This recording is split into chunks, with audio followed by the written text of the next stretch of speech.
Alright, I'm doing this in a display capture because it's already crashed like 4 times on me. I'm not comfortable with games that start out with "this game is not suitable for people who are easily disturbed." That's the warning sign for me.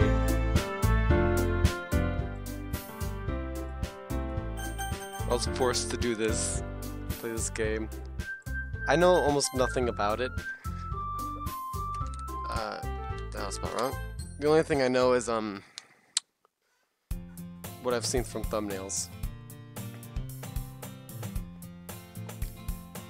Hey, I see an annoying girl running toward me from the distance, waving her arms in the air like she's totally oblivious to any attention she might draw to herself. That girl is Sayori, my neighbor and a good friend since we were children. You know, the kind of friend you'd never see yourself making today, but it just kind of works out because you know each other for so long. I'm not ready for this game. I've been warned so many times. Oh, by the way, yeah, I know nothing. I know, like, I think I know one murderer and a little bit else. That's it. All I know is this is a dating simulator. I think. We used to walk to school together on days like this, but starting in high school, she would oversleep more and more frequently, and I would get tired of waiting up. But if she's going to chase after me like this, I almost feel better off running away. However, I just sigh and idle in front of the crosswalk and let Sayori catch up to me.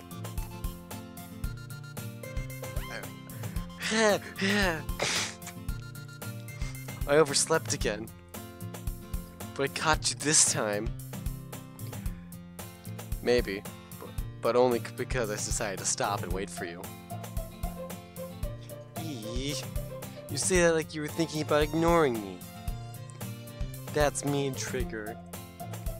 Well, if people stare at you for acting weird, then I don't want them to think that we're a couple or something. Fine, fine. But you did wait for me after all. I guess you don't have it in you to be mean even if you want to. Whatever you say, Sayori. We cross the street together and make our way to school. As we draw near, the streets become increasingly speckled with other students making their daily commute. By the way, Trigger, have you decided on a club to join yet? A club? I told you already. I'm really not interested in joining any clubs. Oh no, that's me. I told you already. I'm really not interested in joining any clubs. I haven't been looking either. That's not true. You told me you would join a club this year. Did I? I'm sure it's possible that I did, in one of our many conversations where I dismissively go along with whatever she says, whatever she's going on about.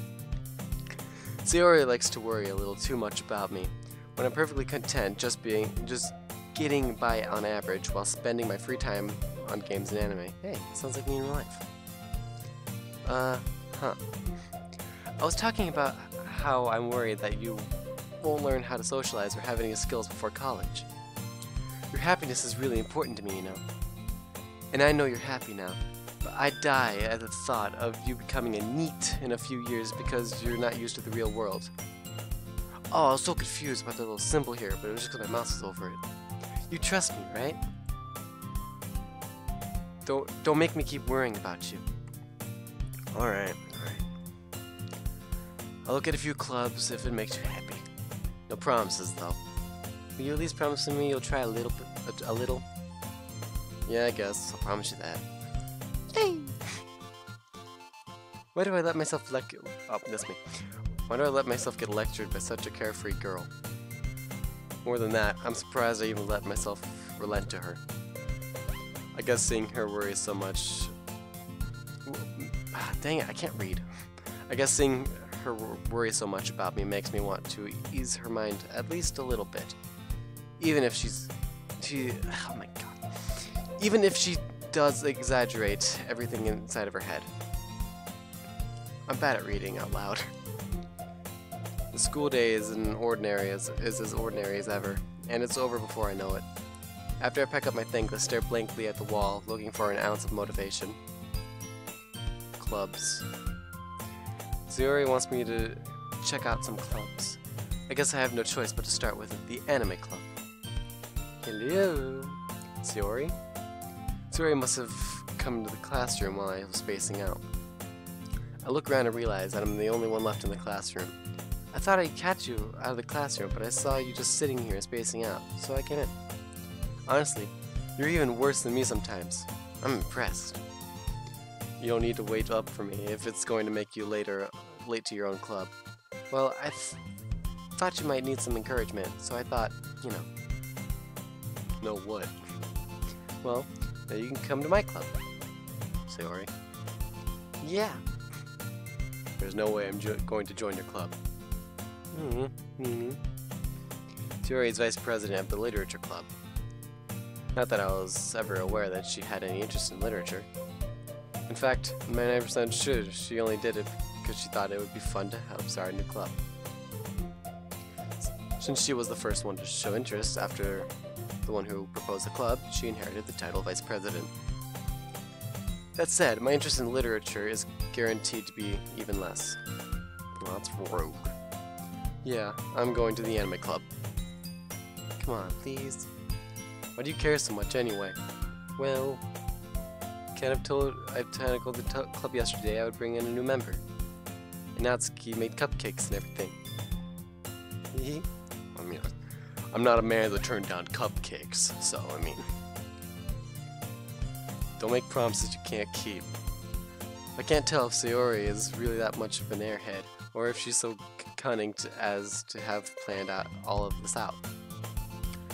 I let a long sigh.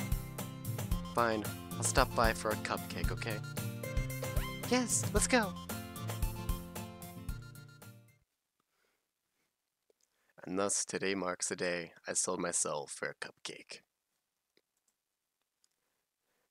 I dejectedly followed Sayori across the school and upstairs, a section of the school I rarely visit, being generally used to the third-year classes and activities. And the music stopped. I don't know if that's a good thing or not. I'm gonna save. Oh, I brought up a menu. Yes? How do I get back into the game?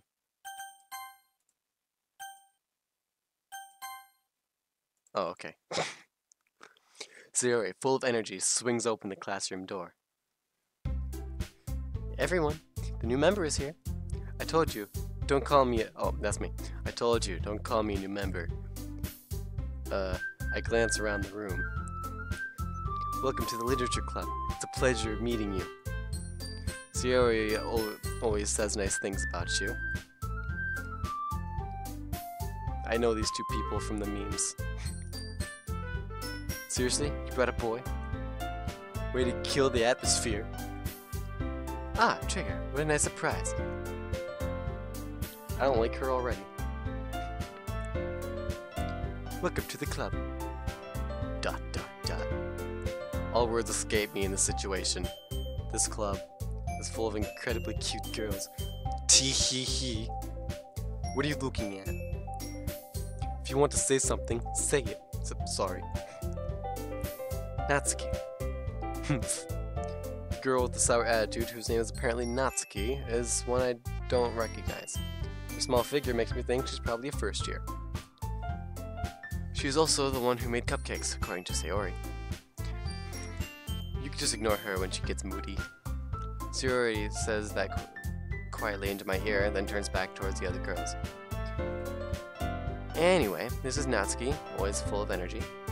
And this is Yuri, the smartest in the club. Don't say things like that.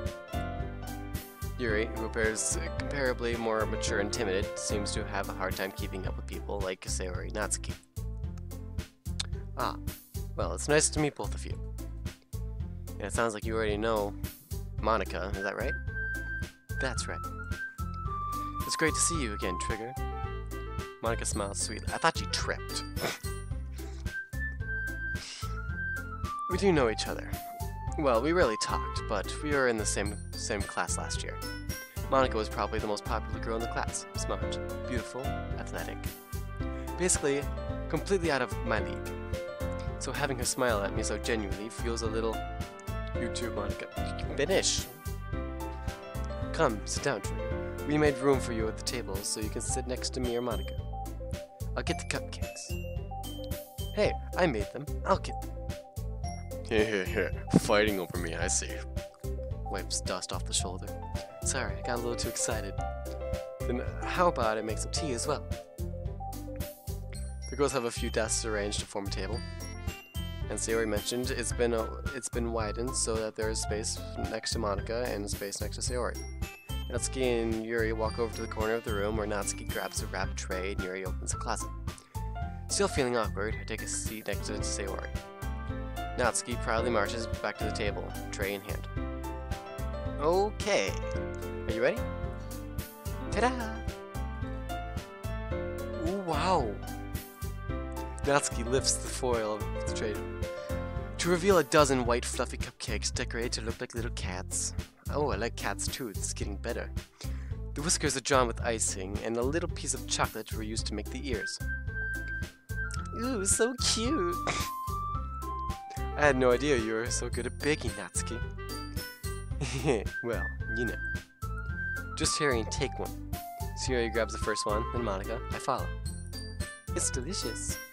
Sayori talks with her mouth full and has already managed to get icing on her face. I turn the cupcake around in my fingers, looking for the best angle to take a bite. Natsuki is quiet. I can't help but notice her sneaking glances in my direction. Is she waiting for me to take a bite? I finally bite down. The icing is sweet and full of flavor. I wonder if she made it herself. This is really good. Thank you, Natsuki. Why are you thanking me? It's not like Haven't I heard this somewhere before? Back. Made them for you or anything. I thought you technically did, Sayori said. Well, maybe. But not for you, you know. Backer. Alright. I give up Natsuki's weird logic and dismiss the conversation. Yuri returns to the table, carrying a tea set. She carefully places a teacup in front of each of us before setting down the teapot next to the cupcake tray. You keep a whole tea set in this classroom? Don't worry, the teachers gave us permission. After all, doesn't a hot cup of tea help you enjoy a good book? I guess. Hee hee. Don't let yourself get intimidated. Yuri's just trying to impress you. That's not true. Insulted, Yuri looks away. I meant that, you know. I believe you. Oh, that's me. I believe you. Well, tea and reading might not be a pastime for me, but at least I enjoy tea. I'm glad. Yuri faintly smiles to herself in relief. Monica raises an eyebrow and smiles at me.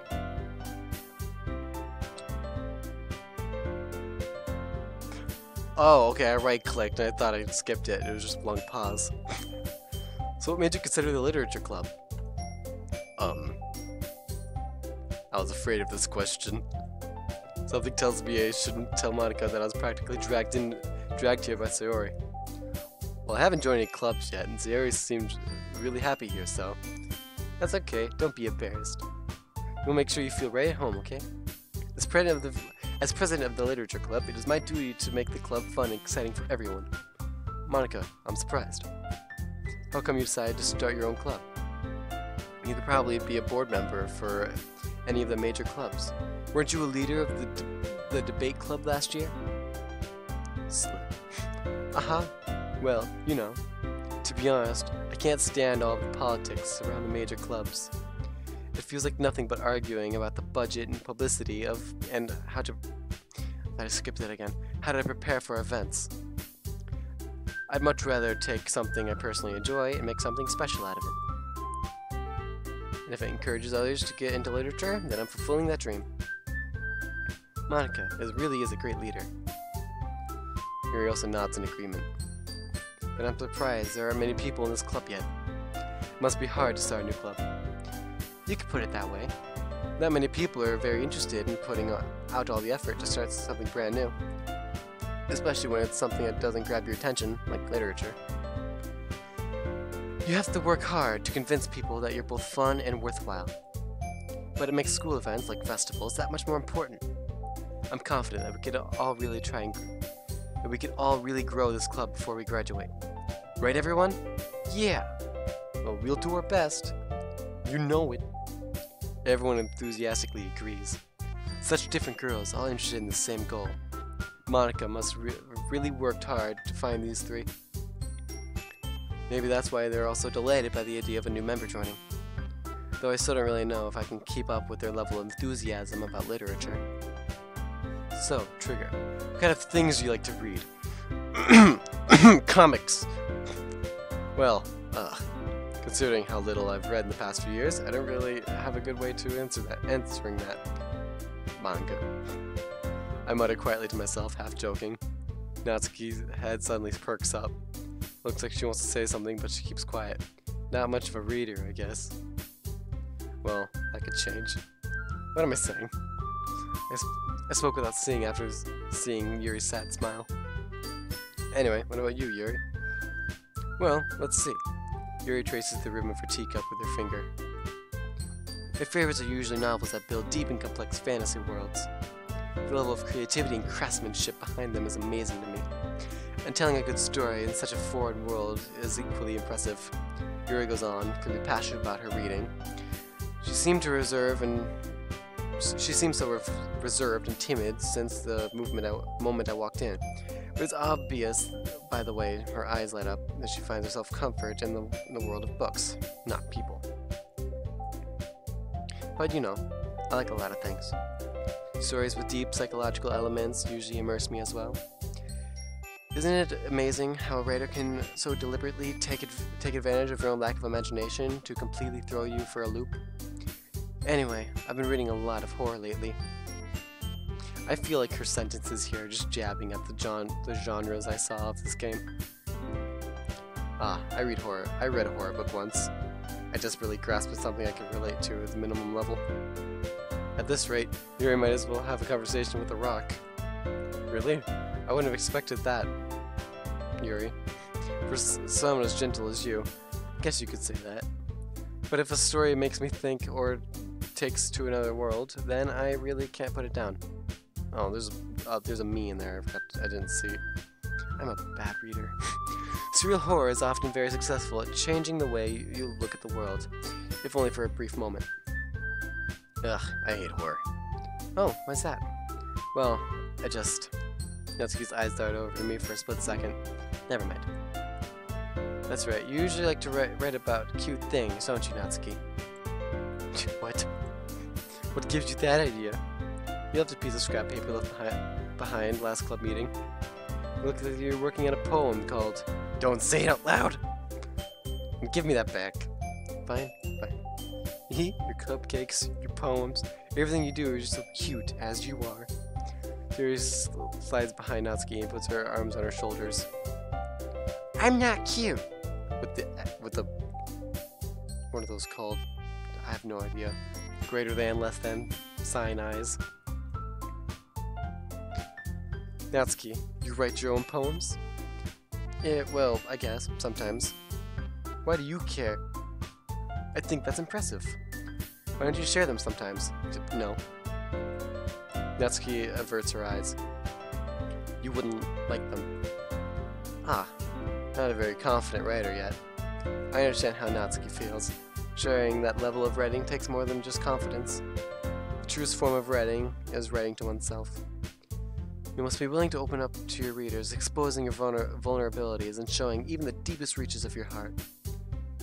Do you have writing experience too, Yuri? Maybe if you share some of your work, you can set an example to help Natsuki feel comfortable enough to share hers. ... I guess it's the same for Yuri. She just dug herself a hole. I wanted to read everyone's poems. We all sit in silence for a moment. Okay, Slip. I have an idea, everyone. ... question mark. Natsuki and Yuri look quizzically at Monica. Let's all go home and write a poem of our own. The next time we meet, we'll all share them with each other. That way, everyone is even. ... Yeah, let's do it! Plus, now that we have a new member, I think it'll all get us a little bit more comfortable with each other and strengthen the bond of the club. Isn't that right, Trigger? Monica smiles warmly at me once again. Hold on, there's still one problem. Eh, what's that? Now that we're back to the original topic of me joining the club, I bluntly come forth with what's been on my mind the entire time. I never said I would join the club. Sayori may have convinced me to stop by, but I never made any decision. I still have other clubs to look at, and I lose my train of thought. All four girls stare back at me with dejected eyes. But I'm sorry, I thought, sure. You all, I am defenseless against these girls. How am I supposed to make a clear-headed decision when it's like this? This is, if writing poems is the price I need to pay in order to spend every day with these beautiful girls? Right. Okay, I've decided that. Wow, I just totally chickened out. I'll join the literature club. Wow, I am spineless. One by one, the girls' eyes light up. Yes, I'm so happy. Sayori wraps her arms around me, jumping up and down. Hey, you really did scare me for a second. If you really just came for the cupcakes, I would be super... It's a bad word. And that makes it official. Welcome to the literature club. Ah, thanks, I guess. Okay, everyone. I think with that, we can officially end today's meeting on a good note. Everyone remember tonight's assignment. Write a poem to bring... I just pulled out my headphones. Write a poem to bring to the next meeting so we can all share. Monica looks over at me once more. Trigger, I look forward to seeing how you express yourself. Hee trip. Yeah. Can I really impress the class, starred Monica, with my mediocre writing skills? I already feel the anxiety welling up inside me. Meanwhile, the girls continue to chit-chat as Yuri and Natsuki clean up their food. Hey, Trigger. Since we're already here, do you want to walk home together? That's right, Sayori and I never walk home together anymore because she's always stayed after school at 4 clubs. Sure, might as well. Yay! With that, the two of us depart the club room and make our way home. The whole way, my mind wanders back and forth between the 4 girls. Sayori, Natsuki, Yuri, and of course, Monica. Will I really be happy spending every day after school in a literature club? Perhaps I'll have the chance to grow closer to one of these girls. Alright. Oh, and just so you guys know, I don't have chat anywhere. I'm able to read to avoid any potential spoilers for the game, because I know some of my friends at school are also playing that don't know this game front to back. So, yeah, I can't read any comments. Alright, so back with this. I'll just need to make the most of my circumstances, and I'm sure good fortune will find me. And I guess that starts out with writing a poem tonight. It's time to write a poem. Pick words. I thought this wasn't a puzzle game. Okay, pick words you think your favorite club member would like. Something good might happen with whoever likes your poem the most. Supposed to pick a lady.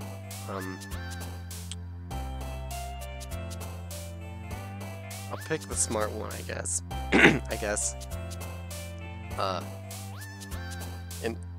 Entropy? That's a big word. Yeah, I knew it.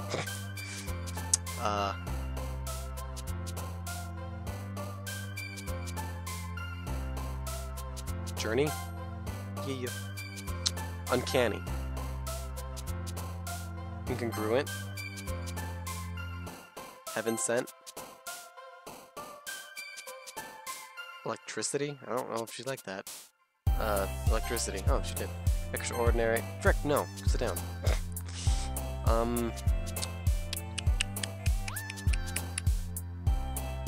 Sensation. Unrequited?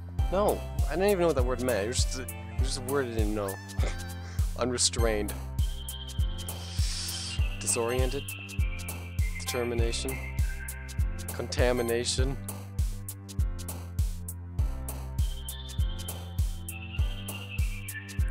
Good amount of these words are dark. Pain. Suicide. Romance? No. Imagination. Misfortune? Dang it! Sit down! No points for the little lolly girl. Melancholy. After image. Strawberry? Makes sense, that'd be for you. nightgown. No, that's for her again. Stupid lolly. Hi again, Trigger. Glad to see you didn't run away on us. Ha ha ha. Ha. Or, nah, don't worry. This might be a little strange for me, but at least I kept my word. Well, I'm back at the literature club. I was the last to come in, so everyone else is already hanging out. Thanks for keeping your promise, Trigger. I hope this isn't too overwhelming of a commitment for you, making you dive headfirst into literature when you're not accustomed to it. Oh, come on, like he deserves any slack. Sayori told me you didn't even want to join any clubs this year. And last year, too. I don't know if you plan to just come here and just hang out or what. But if you don't oh, I thought I skipped it. I didn't want to skip it.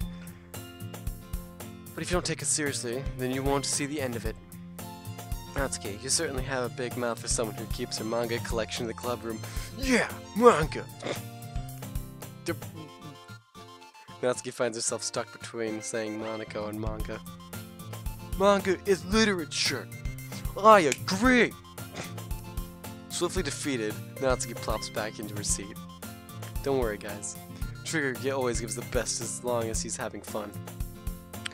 He helps me with busy work without me even asking. Like cooking, cleaning my room. How dependable. Sorry, that's because your room is so messy, it's distracting. You almost set your house on fire once. Is that so? You two are really good friends, aren't you? I need to stop rocking in my chair. That's probably why I keep messing up so much. I might be a little jealous.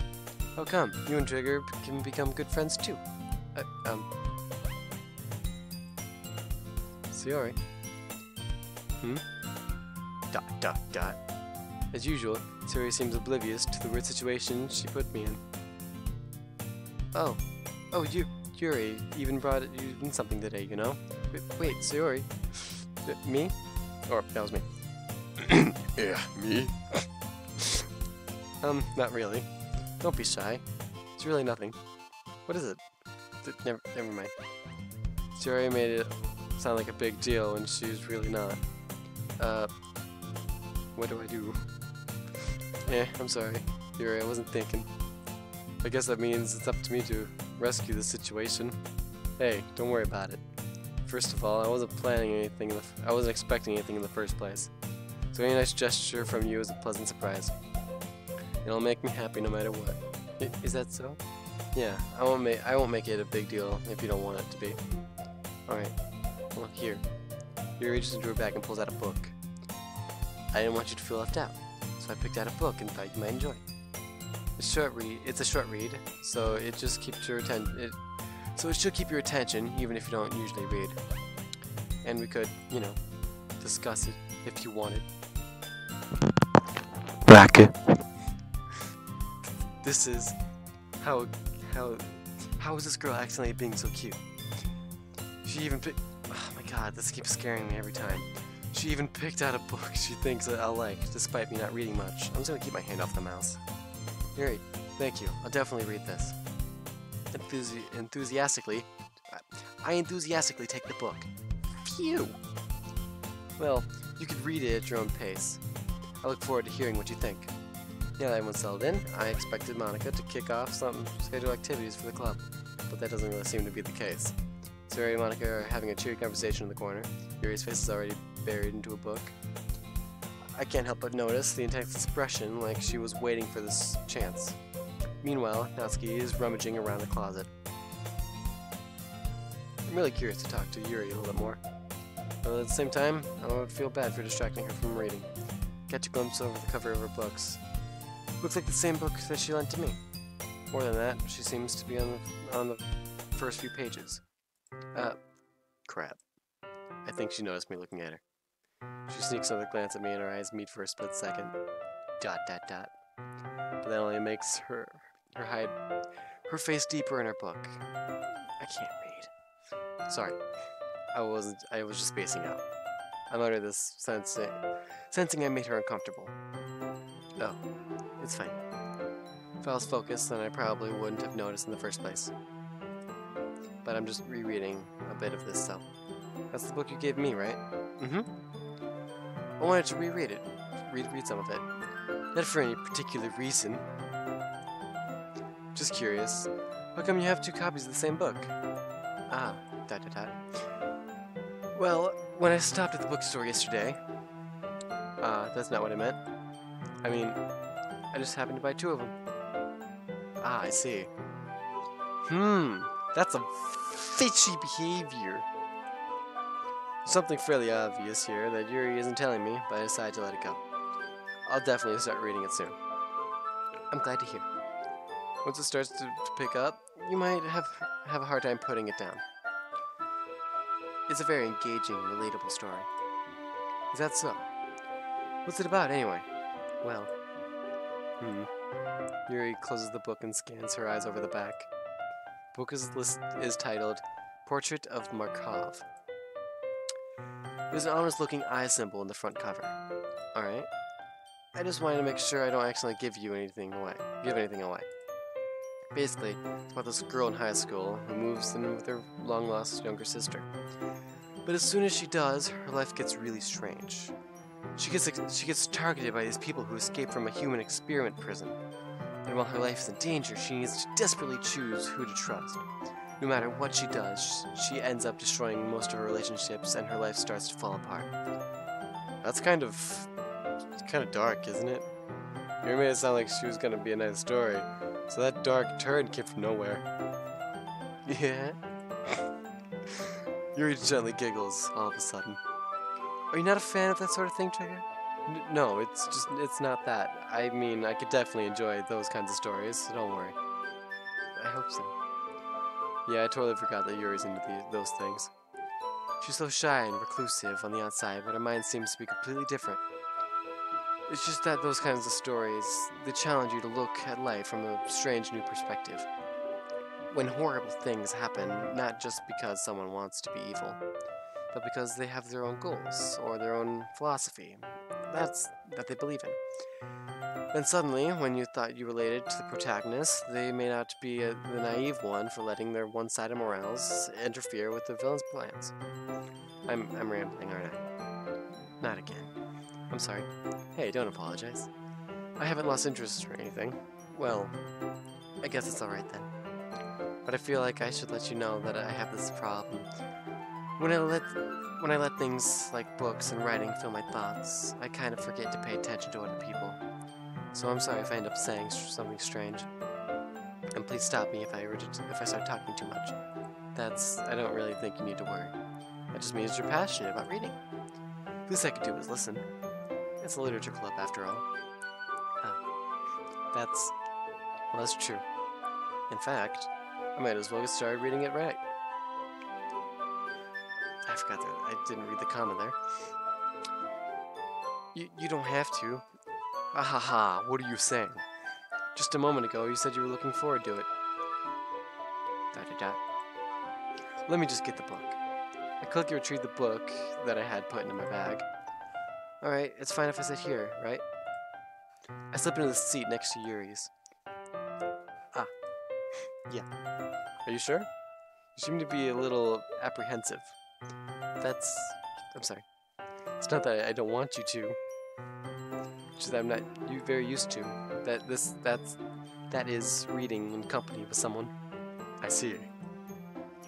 Well, just just tell me if I end up distracting you or anything. Alright. I opened the book and started the prologue. I soon understand what Yuri means about reading in company. It's as if I could feel her presence over my shoulder as I read. It's not a particularly bad feeling, maybe a little distracting, but the feeling is somewhat comforting. Yuri's in the corner of my eye. I realize that she is not actually looking at her own book. I glance over. Looks like she's reading from my book instead. Oops, sorry. I was just... Yuri, you really apologize a lot, don't you? I do. I don't really mean to. Sorry. She did it again. I mean... Ahaha. Here, this should work, right? I side my desk until it's up against Yuri's, then hold my book for more between the two of them. Ah, I suppose so. Yuri timidly closes her own copy. Once we each learn a little bit, our shoulders are almost touching. Be right back.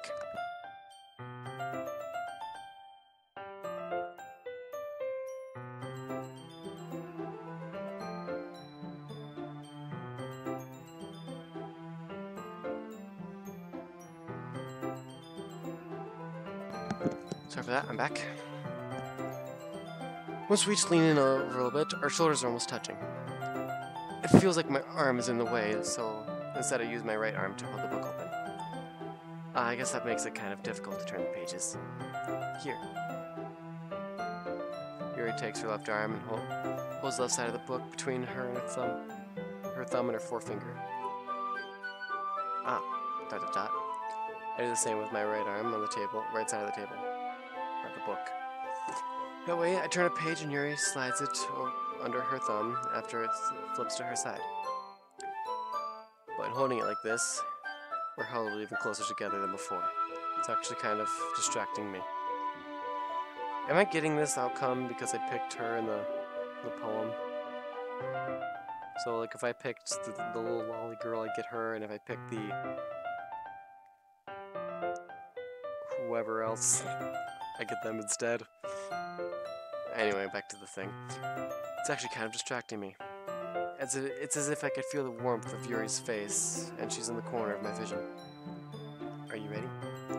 Eh? To turn the page. Ah, sorry. I think I got a bit distracted for a second. Glance over at Yuri's face again, and our eyes meet. I don't know how I'll be able to keep up with her. Ah, that's okay. You're not as used to reading, right? I don't mind being patient if it takes you a bit longer. It's probably the least I could do, since you've been so patient with me. Yeah, thanks. We continue reading. Yuri no longer asks me if I'm ready to turn the page. Instead, I just assume that she finished the page before me, so I turn it by my own volition. Never seen that word before. We continue the first chapter in silence. Even so, turning each page almost feels like an intimate exchange? What the frick? My thumb gently letting go over the page, letting it flutter over to her side as she catches it under her own thumb. Hey Yuri, this might be a little silly thought, but the main character kind of reminds me of you a little bit. You think so? She's looking at me. How does she? Well, I guess she's more blunt in a lot of ways, but she also second guesses a lot of the things that she says and does. She's afraid she'll do something wrong. It's not like I can see into your head or anything, but they're kind of reminiscent of some of your mannerisms. I see. Yuri remains silent for a moment. The trigger. That's probably a terrible thing to have in common with her. That's so embarrassing that you think that. But wait, I didn't mean it in a bad way or anything. Sorry, I really didn't know you were self-conscious about that sort of thing. ... I guess I more meant that it's kind of cute. What are you saying all of a sudden? Okay, everyone. Jump. I think it's about time for us to share today's poems with each other. We might not have had enough time if we waited too long. Yuri exhales, spared from finishing our thoughts. Is that alright, Yuri? You look kind of down. I'm sorry if you haven't been looking forward to this. It's not. It's fine. Yuri releases her hand from the book, causing it to close on top of my thumb. Alright. I guess I'll do some more reading tonight. Would you prefer I only read it with you? I guess I don't have too much of a preference either way. In that case, I'll read a little bit more tonight. It'll be more fun to read with you after it picks up a bit, you know? That's good reasoning.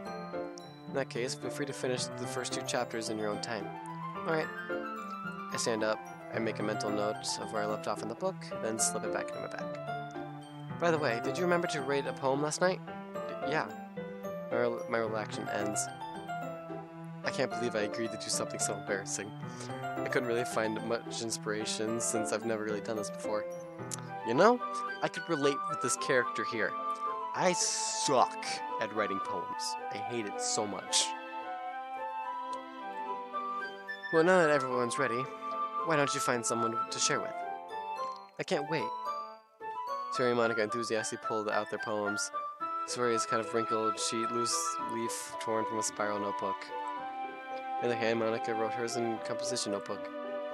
I can already see Monica's pristine handwriting from where I sit. Natsuki and Yuri reluctantly comply as well. Oh, comply. That was stupid. Reaching to their bags. I do the same myself. Who should I show the poem to first? Well, I mean, since it was going to Yuri, I guess Yuri. Yuri seems the most experienced, so I should start with her. I could trust her opinion, to be fair. ... As Yuri reads the poem and notices her eyes lighten. Exceptional! Eh? What's that? ... Did I say that out loud? Yuri first covers her mouth, but then ends up covering her whole face. Ooh. He's going to hate me. You really didn't do anything wrong, Yuri. Eh? Guess you're right. What am I getting so nervous for? Ahaha. Yuri takes a breath. So, what kind of writing experience do you have? Your use of imagery and metaphors indicates you have written a lot of poetry before. Really? Well, that's a huge compliment coming from you. This is actually my first time, really. Huh? Yuri stares at me blankly and then looks at the poem again. ... Well, I know that. I just meant, Yuri trails off, unable to find an excuse. She traces her finger along the words within the poem, as if breaking it down more thoroughly. Yeah, okay. This is the reason I was able to tell. It's just that there are a lot more specific writing habits that are usually typical of new readers. And having been through that myself, I kind of learned to pick up on them.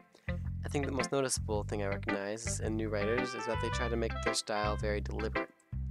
In other words, they try to pick a writing style separate from the topic matter. And they form-fit the two together. The ending result of the book, that's both. That both of the style and the expressiveness are weakened. Once Yuri finds her train of thought, it's as if her demeanor totally changes. Her stammering is completely gone and she sounds like an expert. Of course, that's not something you could be blamed for. There are so many different skills and techniques that go into writing even a simple poem. Not just finding them and building them, but getting to work together is probably the most challenging part. It might take some time, but it all comes with practice and learning by example and trying new things. I also hope everyone else in the club gives you valuable feedback. Not to be a little bit biased, though. Biased? How? Well, never mind. I shouldn't be talking about I shouldn't be talking about people like that. Sorry. It's fine. I'm not sure if Yuri's apologizing to herself, to me, or to Natsuki. Do you mind if I read your poem now? Or, that's me. Do you mind if I read your poem now? But please do. I'd love to share my thought process behind it. Yuri smiles dreamingly, as if a rare opportunity for her. Which itself is kind of funny. After all, isn't this supposed to be a literature club? I can't read that well. Let me try this. Ghost under the light. The tendrils of my hair illuminate a breath, the amber glow. Beneath the amber glow. Bathing? What? Why is that word just randomly there? It must be this one. The last remaining streetlight to have withstood the test of time. The last yet to be replaced by the sickening blue-green hue of the future. I bathe, calm, breathing air of the present, but living in the past. The light flickers. I flicker back. Well, it's flickers. It's hard to read that for me, okay? I'm not good at reading cursive. ... I'm sorry, I have such terrible handwriting. I know, right? What? I wasn't thinking that at all. Dang it, right click. But it took you a long time to read. Well, I just don't read script very often. I actually think your handwriting is pretty. Eh? That's a relief. Also, I like the poem. Even though it's short, it was really descriptive. It wasn't too short. I usually write longer poems. Not at all. I'm really glad you liked it. I'll be honest. Since this is our first time sharing, I wanted to write something a little more mild. Something easy to digest, I suppose. Are you into ghosts, Yuri? Hew. Actually, the story isn't about a ghost at all, Trigger. Really? I must have totally missed the point. Well, I suppose you did only glance over it after all. But remember that poets often express their own thoughts, feelings, and experiences in their work. They usually do more than tell a simple story or paint a picture. In this case, perhaps the subject of the poem is only being symbolical compared to a ghost, lingering in her last remaining place of comfort, unable to let go of the past, and soon to be left with nothing. That's a lot more solemn, putting it that way. I hadn't even thought of that. That's impressive. Eh? It's nothing, really. Yours was impressive too, so... Nah. If anything, I could probably learn a thing or two from you. You think so? Yeah, of course. You know, I was really nervous about doing all this, but in the end I enjoyed it. I'm going to keep doing my best for you, Trigger. Me too. They say so many times, it's kind of annoying. Sayori, it's a childhood friend. This is a good poem, Trigger. Are you sure it's your first time? Of course. It's not that good. I'm the kind of guy who would be writing poems in his spare time. Oh, am I the kind of guy who would be writing poems in his spare time? I guess you're right. I completely lost track, because I don't know what this history button does, but I'm afraid to press it. But that's why it impressed me. Well, to be honest, I was afraid that you wouldn't do it seriously, or that you wouldn't write one at all. I'm really happy you wrote that one. Suck. It just reminds me of how you're really part of the club now. Not to mention that the fact that I'm standing in front of you in this club room. Oh, that's me. Not the fact that I'm standing in front of you in the club room. Well, of course. I'm not really into it yet, but that doesn't mean I'll break my promise. See? It's like you said before, it's like I said before, Trigger. Deep down, you're not selfish at all, you know? Trying new things like this for other people, that's something that only really good people do. I do not remember her saying that. Did I space out, or did that just never happen? Thanks, Sayori. I'm not sure if Sayori sees the full picture of my motive here. Then again, I can't deny that she's part of the reason I joined. Knowing how much this means to her and all. Yeah, and I'm glad, and I'm gonna make sure to have lots of fun here, okay? Oh my god, I screwed up that sentence so many times. That'll be my way of thanking you. Alright, I'm going to hold you to that then. Yay! Now you read my poem too, right? Don't worry, I'm really bad at this. We'll see about that. Dear sunshine, the way you glow through my blinds in the morning makes me feel like you missed me, kissing my forehead to help me out of bed, making me rub the sleepy from my eyes. Are you asking me to come out and play? Are you trusting me to wish away a rainy day? I look above, the sky is blue. It's a secret, but I trust you too. If it wasn't for you, I could sleep forever. But I'm not mad. I want breakfast. I agree. And how do I... Okay, so... Sorry. This is just a guess, but... Did you wait till morning to write this? No. Just a little bit. You can't answer just a little bit to a yes or no question. I've got to do it last night. Well, at least that makes me feel a little bit better about myself. Don't be mean. I still tried my best. Yeah. I didn't mean to say that was a bad poem. It came out nice. Or, how should I put it? Sounds just like you. Really? Yeah. Especially that last line. I made eggs and toast. Even though you were late to school. It's bad to skip breakfast. I get all cranky. Well, I guess there's no point in arguing. Anyway, thanks for showing me. This was so much fun. Monica's the best. Yeah. Next time, I won't forget. And I'm gonna write the best poem ever. Well, I guess I'll look forward to it. This is the little lolly girl, and this is the other person I didn't pay attention to, so.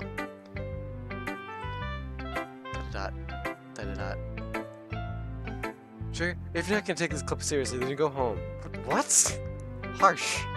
What, you expect me to believe that you actually put effort into this? Do you think I'm stupid? I'm not a writer. Maybe it's not very good, but yeah, I did put in effort. We all start somewhere, right? If you're so proud of the poem you wrote, then I'd like to read it. Painful to think about? Da-da-da. Fine. Well, sorry. You'll get better anyways. I tell you what to improve, but you're better off just trying again. Fair enough. Well, to each their own, I guess. Anyway, I guess I gotta share mine now. Knowing you'll probably think it's stupid. Eagles can fly, monkeys can climb, crickets can leap, horses can race, owls can seek, cheetahs can run, eagles can fly, people can try, but that's about it. What the heck? Okay. See, this is what I would have preferred all the other letters to be written as. Good old print. Why isn't it skipping? Oh, okay. Yeah, told you. You weren't gonna like it. I like it. What? Just be honest. I am. Why are you so convinced that I wouldn't like it? Well, because everyone in high school thinks that writing has to be all sophisticated and stuff. So people don't even take my writing seriously. But isn't that the point of poems? For people to express themselves? Writing style wouldn't make your message any less valid. Yeah, exactly. I like when it's easy to read, but it hits you hard. Like in this poem. Seeing everyone around you doing great things can be really disheartening. So I decided to write about it. Yeah, I understand. But the other nice thing about simple writing is that it puts more weight on the wordplay. Like, I set up for a rhyme at the end, but then made it fall flat on purpose. It helps bring out a lot of feeling in the last line. So you did. I guess more went into it than I realized. That's what it means to be a pro. I'm glad you learned something. Did you expect that from the youngest one here, did you? Keep right-clicking. Yeah, I guess not. I decided to humor her with the last comment. I don't really care how old everyone is, but if Natsuki is feeling proud, then I won't take that away from her.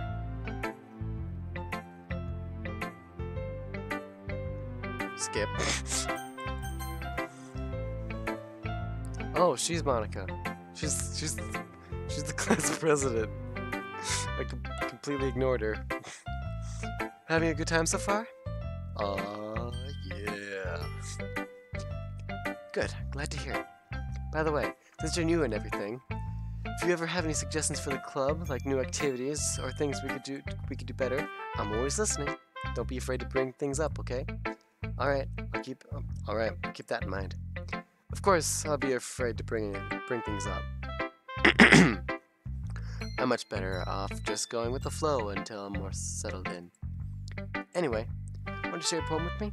It's kind of embarrassing, but I guess I have to. Trip. Don't worry, Trigger. We're all a little embarrassed today, you know? But it's that sort of barrier that we all learn to get past soon. Yeah, that's true. I handed Monica my poem.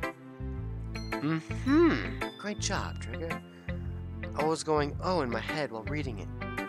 It's really metaphorical.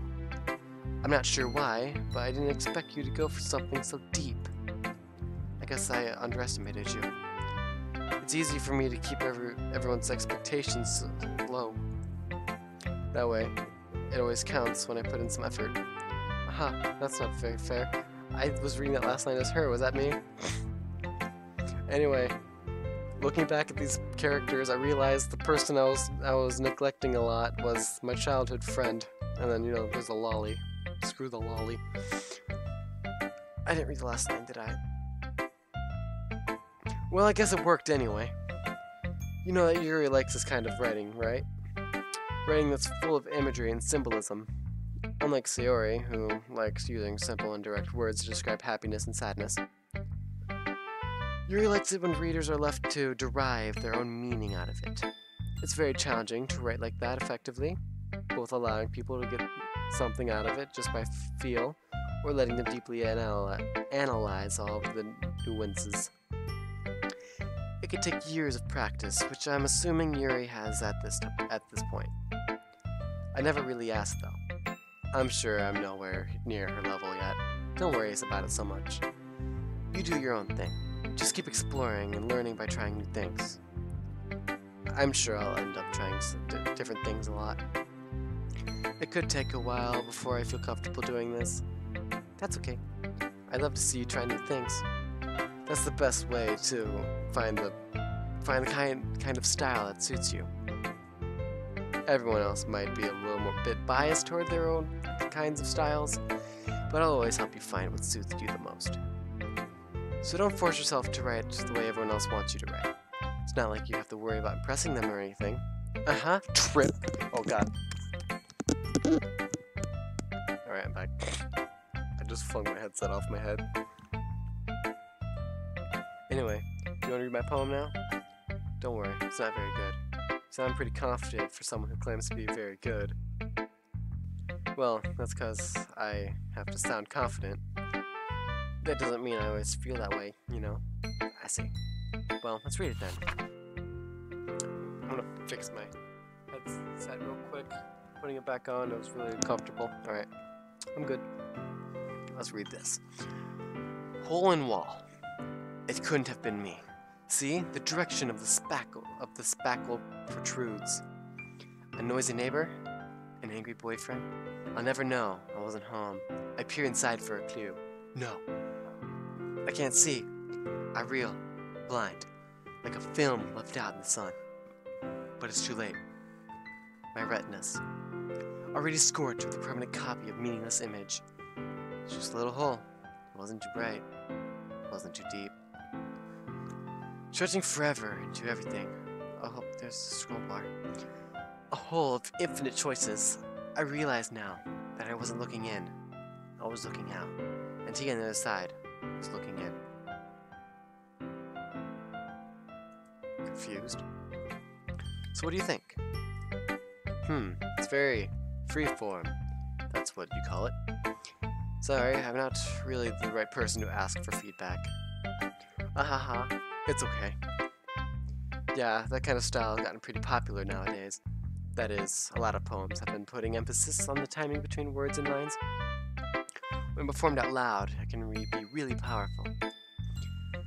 What was the inspiration behind this one? Well, I'm not sure I know how to put it.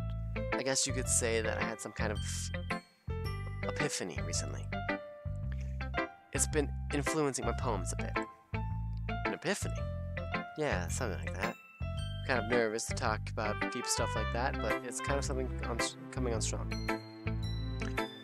Maybe after everyone is better friends with each other. Anyway, here's Monica's writing tip of the day. Sometimes, when you're writing a poem or a story, your brain gets too fixated on a specific point. You try so hard to make it perfect, then you'll never make any progress. Just force yourself to get something down on paper and tidy it up later.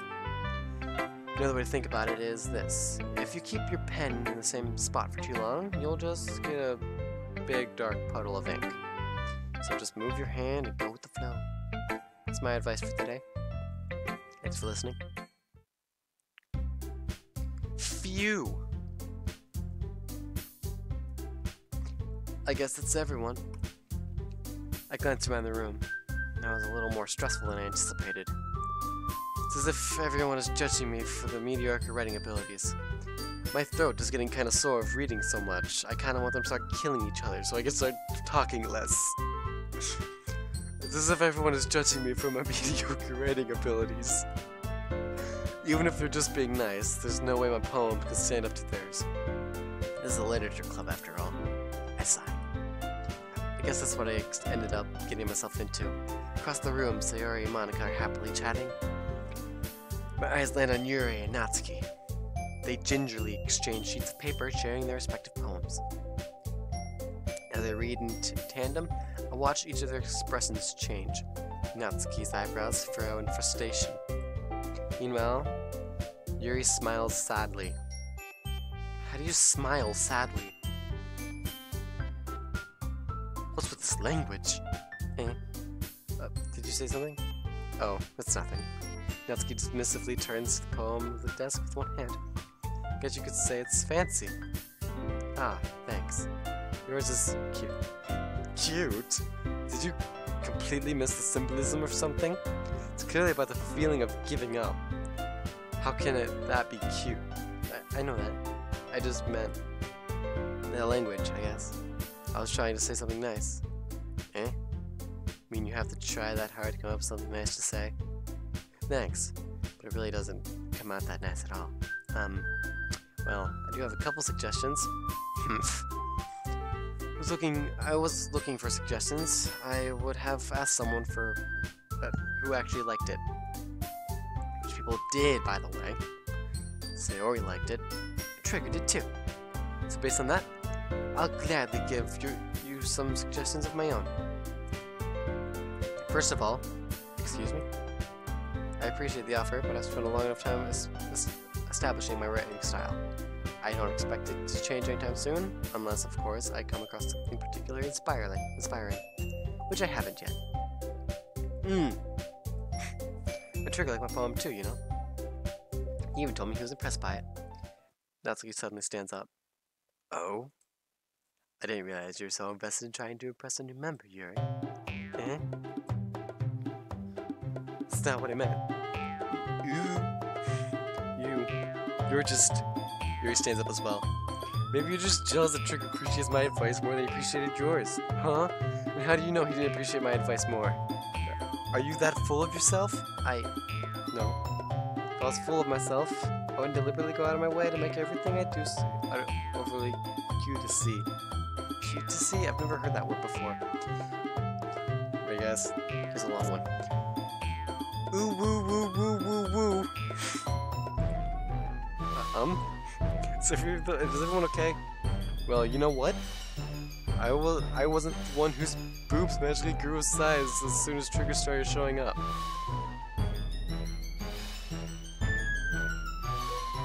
Oh. Natsuki! Natsuki, that's a little... This doesn't involve you. I don't like fighting, guys. Suddenly, both girls turned towards me as if I just noticed I was standing there. Trigger. She's just trying to make me look bad. That's not true. She started it. If she could get over herself and learn to appreciate that simple writing is more effective, then this wouldn't have happened in the first place. What's the point of making your poems all convoluted for no reason? You mean you should jump out at the reader, not force him to have to figure it out? Help me explain that to her, Trigger. But wait, there's a reason we have so many deep and expressive words in our language. It's the only way to convey complex feelings and meaning them most effectively. Avoiding them is not unnecessarily limiting yourself, it's also a waste. You understand that, right, Trigger? Well? How did I get dragged into this in the first place? It's not like I know anything about writing, but whomever I agree with, they'll probably think more highly of me.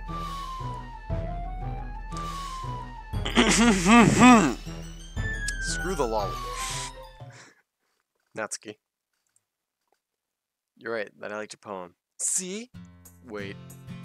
It's not an excuse for you to be so mean. You shouldn't pick a fight where someone's opinion is different. That's not what happened at all. Yuri wouldn't even take my poem seriously. I understand. Yuri. Eh?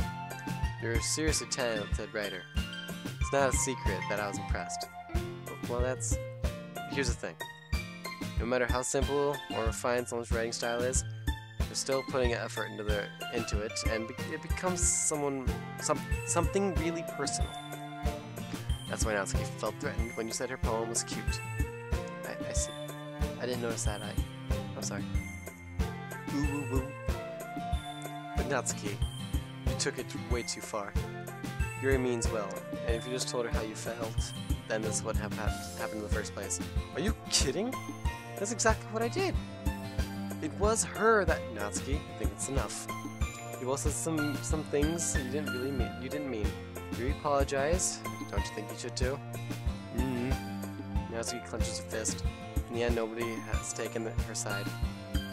She's trapped at this point, being defiant only because she can't handle the pressure. I end up feeling bad for her. Sometimes, when I'm hurt, it helps to take a walk and clear my head. Sayori, she doesn't need to... You know what? I'm going to do that. It'll spare me from having to look at all your faces right now. Without warning, Natsuki snatches her own poem from the desk and storms out. On her way, she crumples the poem in her hands and throws it in the trash. Natsuki! She didn't need to do that. I look across the room. She has her chin buried in her hands while she stares down at her desk. I gingerly approach her and sit in an adjacent chair. Sigh. Everything alright?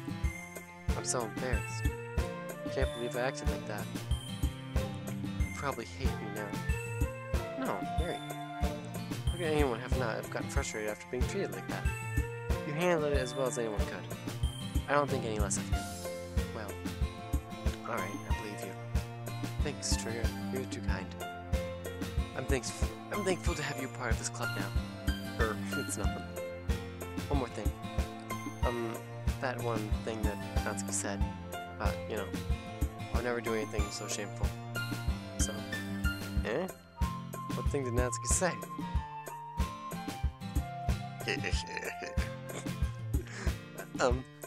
Well, never mind that. I'm going to make some tea. Ah, good idea. Make enough for more than one person, okay? Yeah.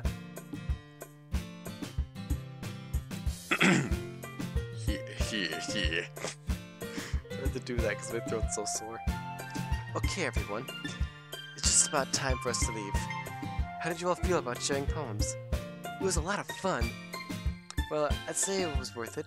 It was alright. Well, mostly. Trigger, how about you? Yeah, it's the same. It was a neat thing to talk about it with everyone. Awesome. In that case, we'll do the same thing tomorrow. And maybe you learned something from your friends too, so your poems will turn out even better. ... I think to myself. I did learn a little bit more about the kinds of poems everyone likes. With any luck, that means I can at least do a better job of impressing those who I want to impress. Not to myself with newfound determination. Trigger! Ready to walk home? Sure, let's go. Sayori beams at me. It truly has been a while since Sayori and I spent this much time together. I can't really say I'm not enjoying it either. Sayori? Oh, what happened earlier? Yeah, what do you mean? You know, between Yuri and Natsuki. Does that kind of thing happen often? No. That's really the first time it's happened. I've seen a fight like that. I promise, they're both wonderful people. You don't hate them, do you? No, I don't hate them. I just wanted your opinion, that's all. I can see why they'd make good friends with you. Phew! You know, Trigger, it's nice that I get to spend more time with you in the club. But I think you getting along with everyone is what makes me the happiest. And I think everyone really likes you too. That's... Every day is going to be so much fun. Looks like Sayori still hasn't caught on to the whole situation I'm in. Sure, being friends with everyone is nice, but does it really need to stop there? Well, we'll just have to see what the future beholds, Sayori. I pat Sayori on the shoulder. I said that more to myself than to her, but it's easy to use Sayori as an internal monologue sometimes. Okay. Yeah. Let's do this. Or is that her saying that? I don't know. Skip boxes. Again? Agonizing. Frightening. Judgment. Effulgid. Incongruent. Massacre. I now know that she likes dark words now. Unrequited. Stop. Precious. Stop it! Sit down, nerd. Graveyard. Determination. Existence. Secretive. I just clicked on another word, I didn't know what it was, but it was for her, so it doesn't matter. Misery. Why do you like misery? Anyway. Passion. Stop. Misfortune. Melancholy. Uncanny. Anime. Is that her? I'll put 1 point in there for her. Another day passes, and it's time for the club meeting already. I've gotten a little more comfortable here over the past couple days. Entering the club room, the usual scene greets me. Hi, Trigger. Yo, Sayori. Looks like you're in a good mood today. I'm just so not used to you being in the club, that's all. I see. That's a pretty simple thing to get you in a good mood. But I guess it's always the simple things with you anyway. Speaking of which, I'm kind of hungry. Will you come with me to buy a snack? No thanks. It's not like you at all. I have my reasons. Here. Why don't we take a look at your purse, Sayori? Why that all of a sudden? No reason, really. Oh. I got it. I thought that line was for wanting to spend more time with, the person I completely subjected my poem to. It was more of because I was going to be the one paying. Sayori nervously retrieves her coin purse. She fumbles with the latch and gets it open. And she turns it upside down and lets contents spill onto the desk. Only 2 small coins fall out. I hate skipping dialogue. Can I press like the back arrow to go back? Oh, I can go along these. Cool. Anyway, I can see right through you, Sayori. That's not fair. How did you even know? It's simple. If you had enough money in the first place, you've brought a snack before coming to the club room. So either you're not hungry and want an excuse to take a walk, or you plan to conveniently forget that you spent all your money so that I would lend you some. But there's one more thing. You're always hungry. And so that leaves the one option. Ooh-wah! I give up. Don't make me feel guilty. If you feel guilty, that means you deserve to feel guilty. Ahaha. Yuri suddenly giggles. I didn't notice that she was listening in. Her face is in her books, as always. I was listening to you or anything. Back. It's just sometimes something in my book. Yuri! Don't trigger to let me borrow some money. Don't get me involved like that, Yuri. Besides, you should only buy what you can responsibly afford. And frankly, after pulling... I thought I skipped it again.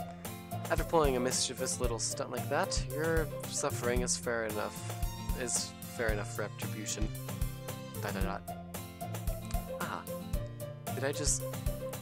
I didn't mean that.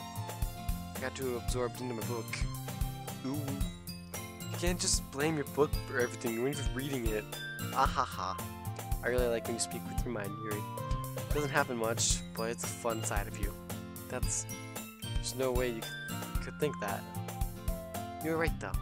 I did something bad, and now I have to accept the revolution. I'll give you the money if it gave you the option. I don't care. Retribution? That still coming from you, Sayori. I guess there's a little devil inside of all of us, isn't there?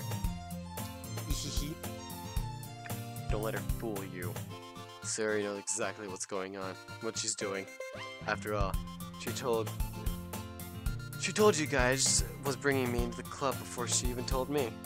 But you wouldn't have come if it weren't for the cupcakes, so I had to trick Natsuki into making them.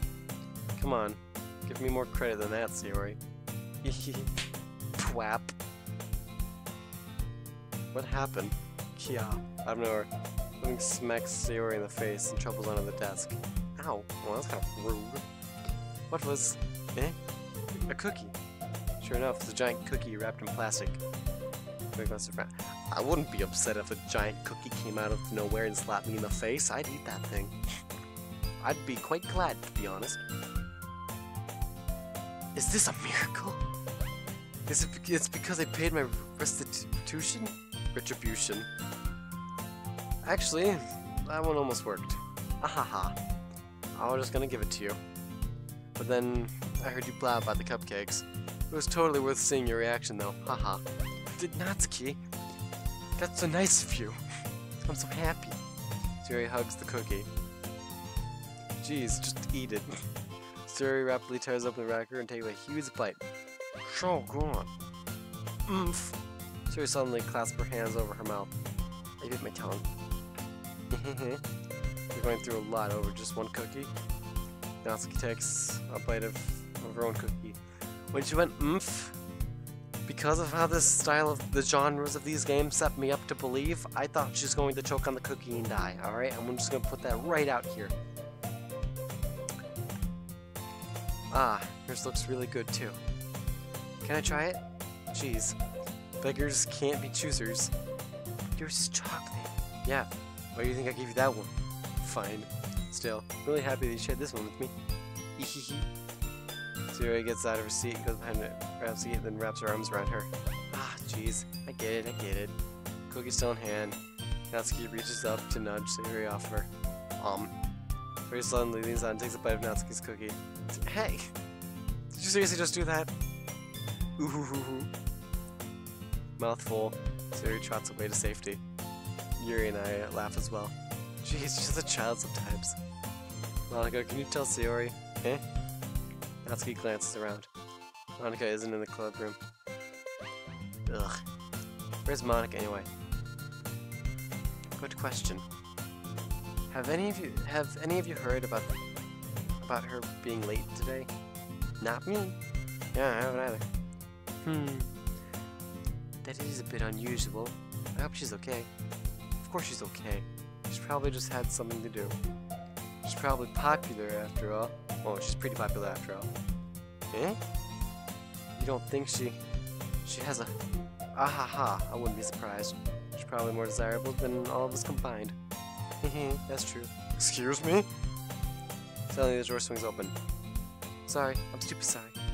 Ah, there you are. Didn't mean to be late. Hope you guys weren't worried or anything. Yeah? Monica chose the club over her boyfriend after all. You're so strong-willed. Boyfriend? What on earth are you talking about? Monica quizzically glances over to me. Ah, never mind that. What held you up anyway? Ah, well, my last period today was study hall. To be honest, I kind of lost track of time. Ah ha ha. That makes no sense though. You would have heard the bell ring at least. Must have not heard it since I was practicing piano. Piano? I wasn't aware you played music as well, Monica. Ah, I don't really. Kind of just started recently. I've always wanted to learn piano. That's so cool. You should play something for us, Monica. Monica looks at me. Maybe once I get a little bit better, I will. Yay. That sounds cool. I also look forward to it. Is that so? In that case, I won't let you down, Sugar. Monica smiles sweetly. Ah. I didn't mean any pressure or anything like that. Ah ha ha. Don't worry. I've been practicing a whole lot recently, and I'd really love the chance to share once I'm ready. I see. In that case, best of luck. Thanks. I was reading the girl voice for my character, wasn't I? So I didn't miss anything, did I? No, not really. I choose to leave, and Sayori mysteriously escapade.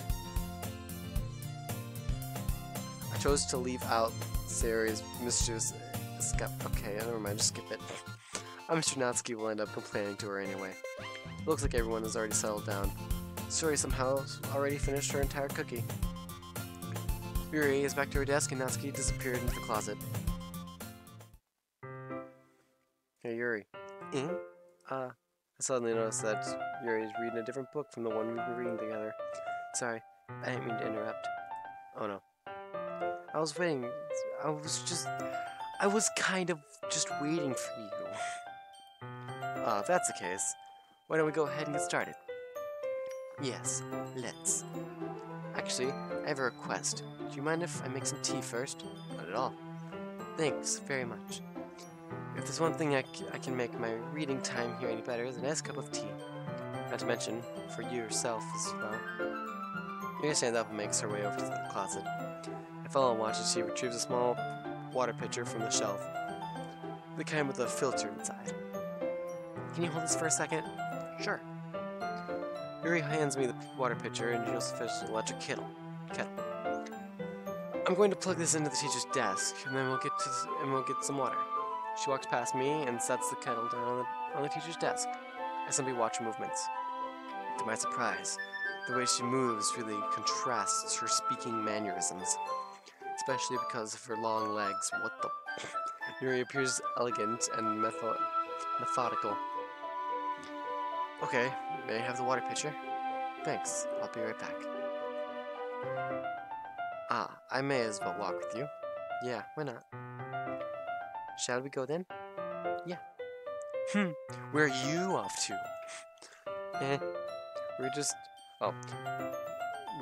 Yuri was going to make some tea, so I suddenly realized how weird it sounds to explain this to Monica. We're just filling the water pitcher. Ah, okay. Sorry, I'm just a bit curious. That's kind of a one-person job, isn't it? That's...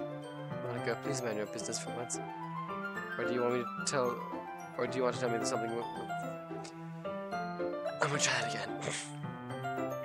again. Or do you want to tell me there's something wrong with helping involve Trigger in the club activities? My mouth gapes. I suppose there's nothing wrong with that. Humph. Now let's go, Trigger. Ah. Yuri quickly exit the room and I follow. Once in the hallway, she suddenly puts her forehead against the wall. I spoke without thinking. How could I say something like that? Yuri. Something about the way she said that made me feel so irritated. What's wrong with me? No, Yuri. I think you did the right thing. I wasn't expecting it, but it's also not right for Monica to judge people like that. Trigger. How come even when I do something bad, you're always being nice to me? Because nothing you do is as bad as you make it seem in your head. Nobody's perfect. We have emotions and we can't really hide them away. But you always amplify things in your head. Your mind turns a light rain shower into a hurricane. Ah. No. Wouldn't you hate me for something as terrible as that? Why would I hate you? I can't hate someone for having emotions. What kind of friend would do that? Friend, you say? Yuri lifts her head. Trigger. I really like being friends with you. Ahaha. Thanks, Yuri. I like being friends with you too. Kinda feel awkward saying something like that, but I'm doing my best to help Yuri feel better. Anyway, yeah. Shall we go? Yeah. Yuri and I walk to the nearest water fountain. Once we fill up the water pitcher, we return to the classroom. Trigger, do you like oolong tea? Yeah. Anything is fine. Very well. Yuri sets the temperature on the kettle to 200 degrees. Now it's time to get the teapot. You really do this properly, don't you? Of course. I shouldn't do any less when I'm making tea for others. Even if I'm not an expert on tea or anything. Hew.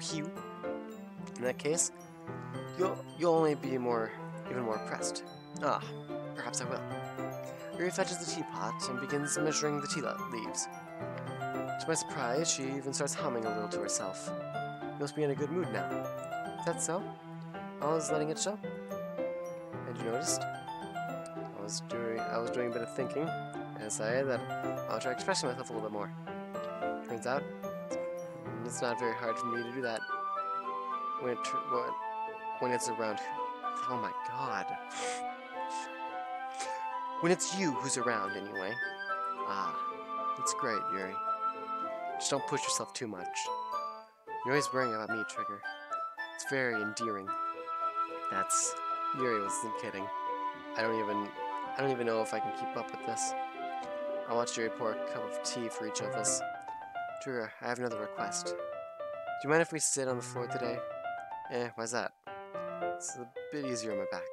I can breathe my back against the wall rather than bending over at my desk. Oh, sorry, I didn't realize. No worries. I just have back pain fairly regularly, so I do my best to manage it. Is that so? Wonder why that is. Most likely because of your posture, right? Her tendency to carry the bodies of the deceased. Always hunched over like that while reading. I mean. Yes. I have terrible reading posture. So that's why we should sit on the floor. Fair enough. I'll go ahead and get the book. I retrieve the book from my bag. Ah, I have the same chocolate as well.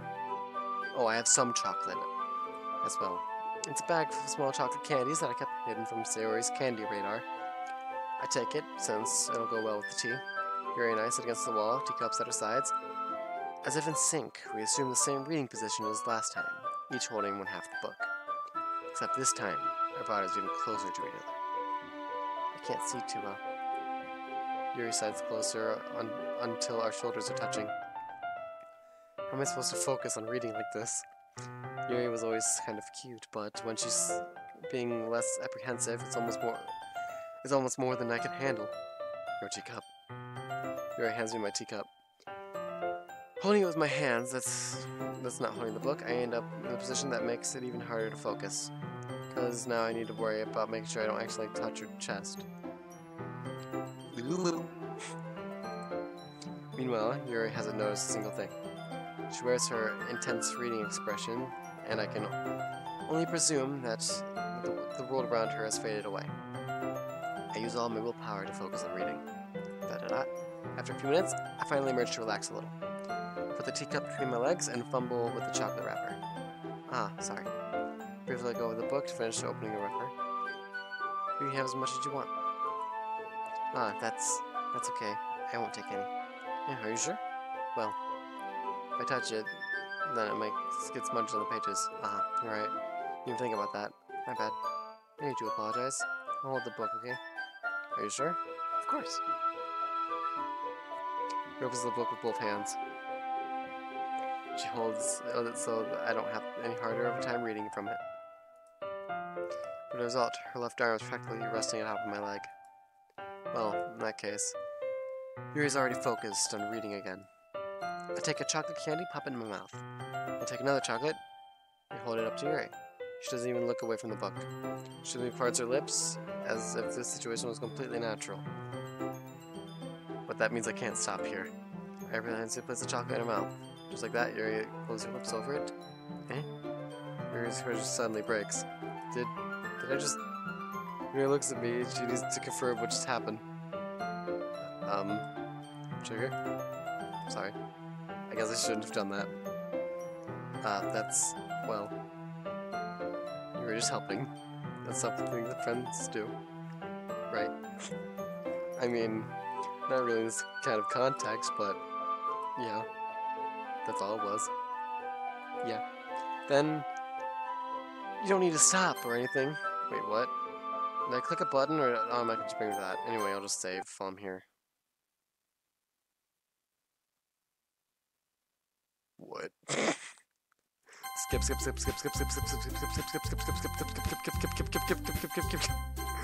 I'm so stupid.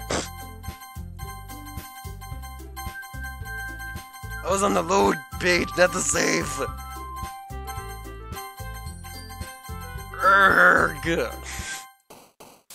Alright, wonderful. No, I need to massacre, uncontrollable, philosophy, aura, eternity, contamination, extraordinary, climax, bubbles, journey, determination, intellectual, whirlwind, melancholy, depression, extreme, heaven sent, electricity, nightgown.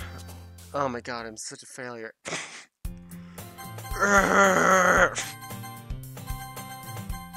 Wait, can I just hold it? Oh, I can. I was spamming the button.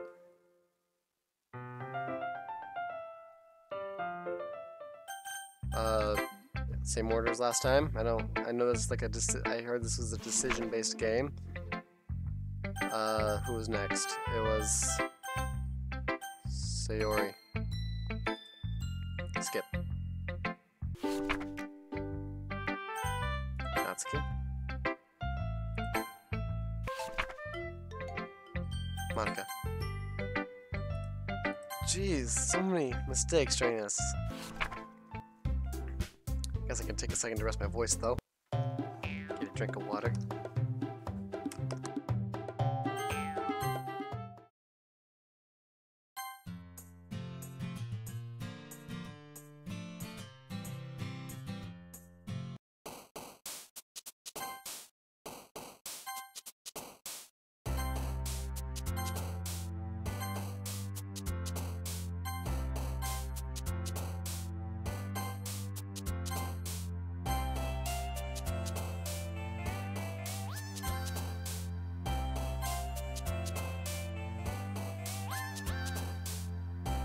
having trouble with this one. I need her.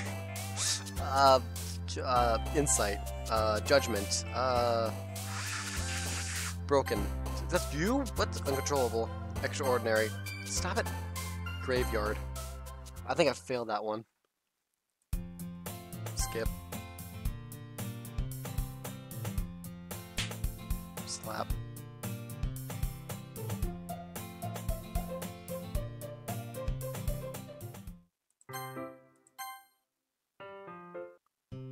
Alright. Almost there. Almost there. Alright. Skip, skip, skip, skip, skip, skip, skip, skip, skip, skip, skip, skip, skip, skip, skip, skip, skip.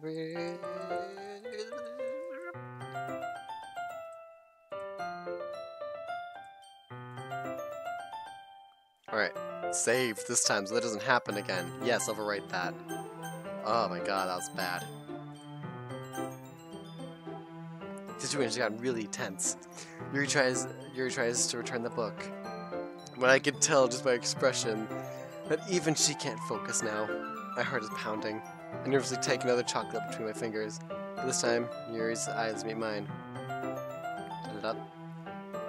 How did it even come to this? Yuri's doesn't avert her glaze. I notice her chest is rising and falling to the rim of her breaths.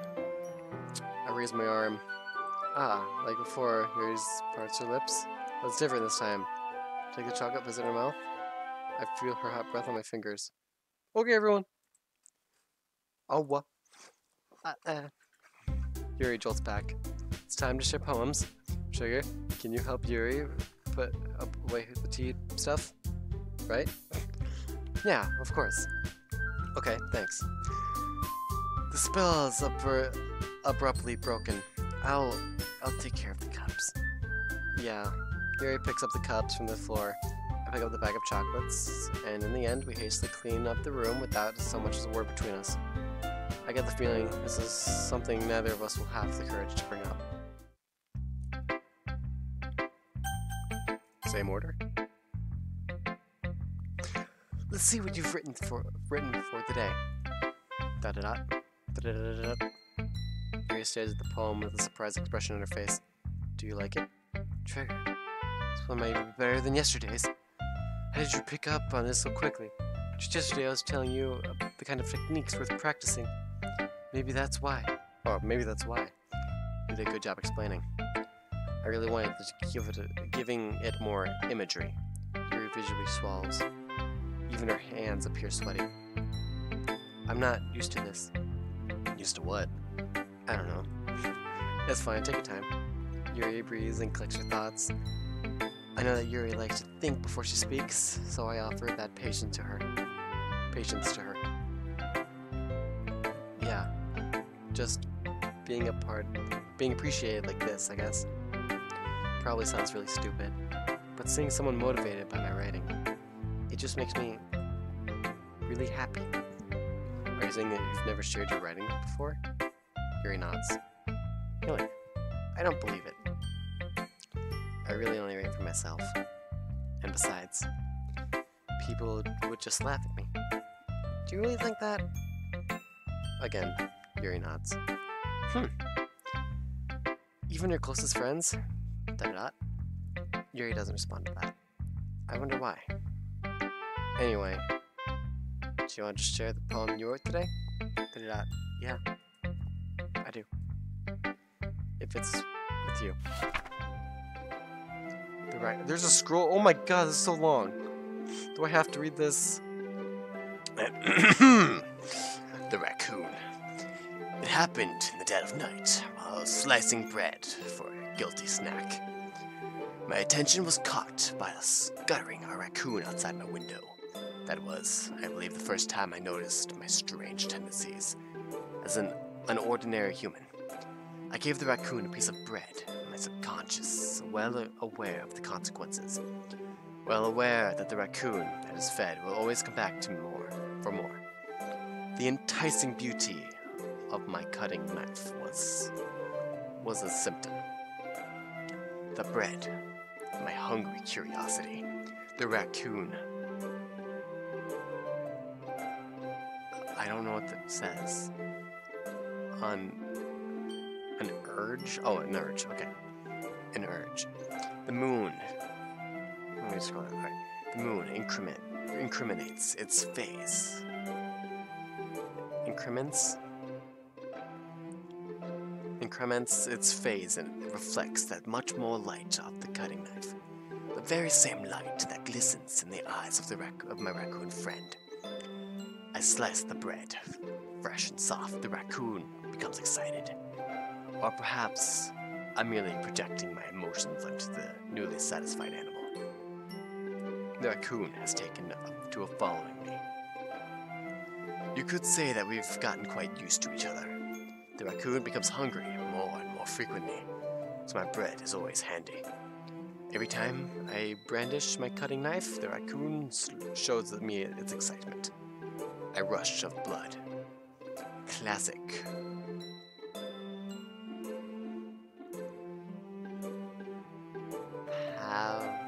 Pavlovian? I don't know. I'm gonna give up on that word. Conditioning. I slice the bread, and I feed myself again. I was a little more daring with this one than yesterday's. I could see that. It's a lot more metaphorical. I don't know if it's my fault, but I can't begin to imagine what this poem is about. Me neither. That's right. It's a bit closer to my preferred writing style.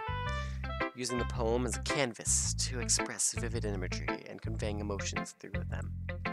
Yeah, if it takes it to a face value, then I can even figure out why it's supposed to mean. Well, I think it's something that different people can relate to in their own way. I want to express the way it feels for me to indulge in more unusual hobbies. It's those sorts of things I'm usually forced to keep to myself. So, I sometimes enjoy writing about them. Why do you keep them to yourself? Because they're embarrassing. And people would make fun of me. Don't you have anything like that, Sugar? Well, late at night, I like to fill my bathtub with macaroni and cheese and slowly bathe myself, letting all the macaroni slather itself all over my body. You don't even need to hear the rest of this line. Yeah, I guess I do. I feel like everyone has a little something like that. The best we can do is respect each other and our individualities. Even if it's difficult sometimes and some things make us uncomfortable. After all, if I hadn't learned to embrace my own weirdness, I would probably hate myself. I might be ranting a little bit now. But I'm glad that you're a good listener. You're good at a lot of things. Writing, listening. There really aren't many people like you, Trigger. Thanks. That's exaggerating. A little bit. Or that's exaggerating a little bit. It's just how I feel. I never thought I would feel so comfortable sharing my writing. But now, I almost feel like if I look forward to it, it's just a really nice feeling. And you're to thank for that. It's nothing really. Yuri smiles sincerely at me. For just a moment, her timidness seems to disappear. So Yuri? Oh! I like this foot, Trigger. It has some nice feelings in it. Ah, I'm glad. Does that mean it's better than yesterday's? Let me think. I don't know. I guess I like it both. It's not very helpful, you know. Well, I'm not really good at figuring out if poems are good or bad. But that's why I just go with my heart. If it makes me feel things, then it must be a good poem. I'm not sure that's exactly how it works. Then again, I guess conveying feelings is a pretty important part of the whole thing. Yeah, maybe. Honestly, I don't even know what kind of writing you like in the first place. Yeah. Me neither. Ugh. Why don't you at least try giving it some thought? Huh? You want to write something for me? That's so sweet. Yeah, right. But you're always thinking about other people. You need to think about yourself once in a while. If you don't, you might end up getting hurt at some point. Eh? Well, I don't really know what you mean, but I'll try to keep it in mind. Well, whatever. Anyway, let's see. I guess I like happy poems. Wait, sometimes I like sad poems too. Sometimes a little bit of both. There's a word for that, right? What's the word I'm looking for? Bittersweet. Yeah. I like things that are happy and things that are sad. Happy and sad? Happy and sad? I can't see you liking something sad, Sayori. Well, I like happy the most. But sometimes, when you have a little rain cloud in your hand, sad poem can help give that rain cloud a little hug. Make a nice happy rainbow. Sure, that's unexpectedly poetic. Yeah, is it? Maybe I'm getting better at expressing my feelings after all. Thanks, Trigger. I should go write that down then. You can read my poem now, okay? Oh my god, it's even bigger than the last one.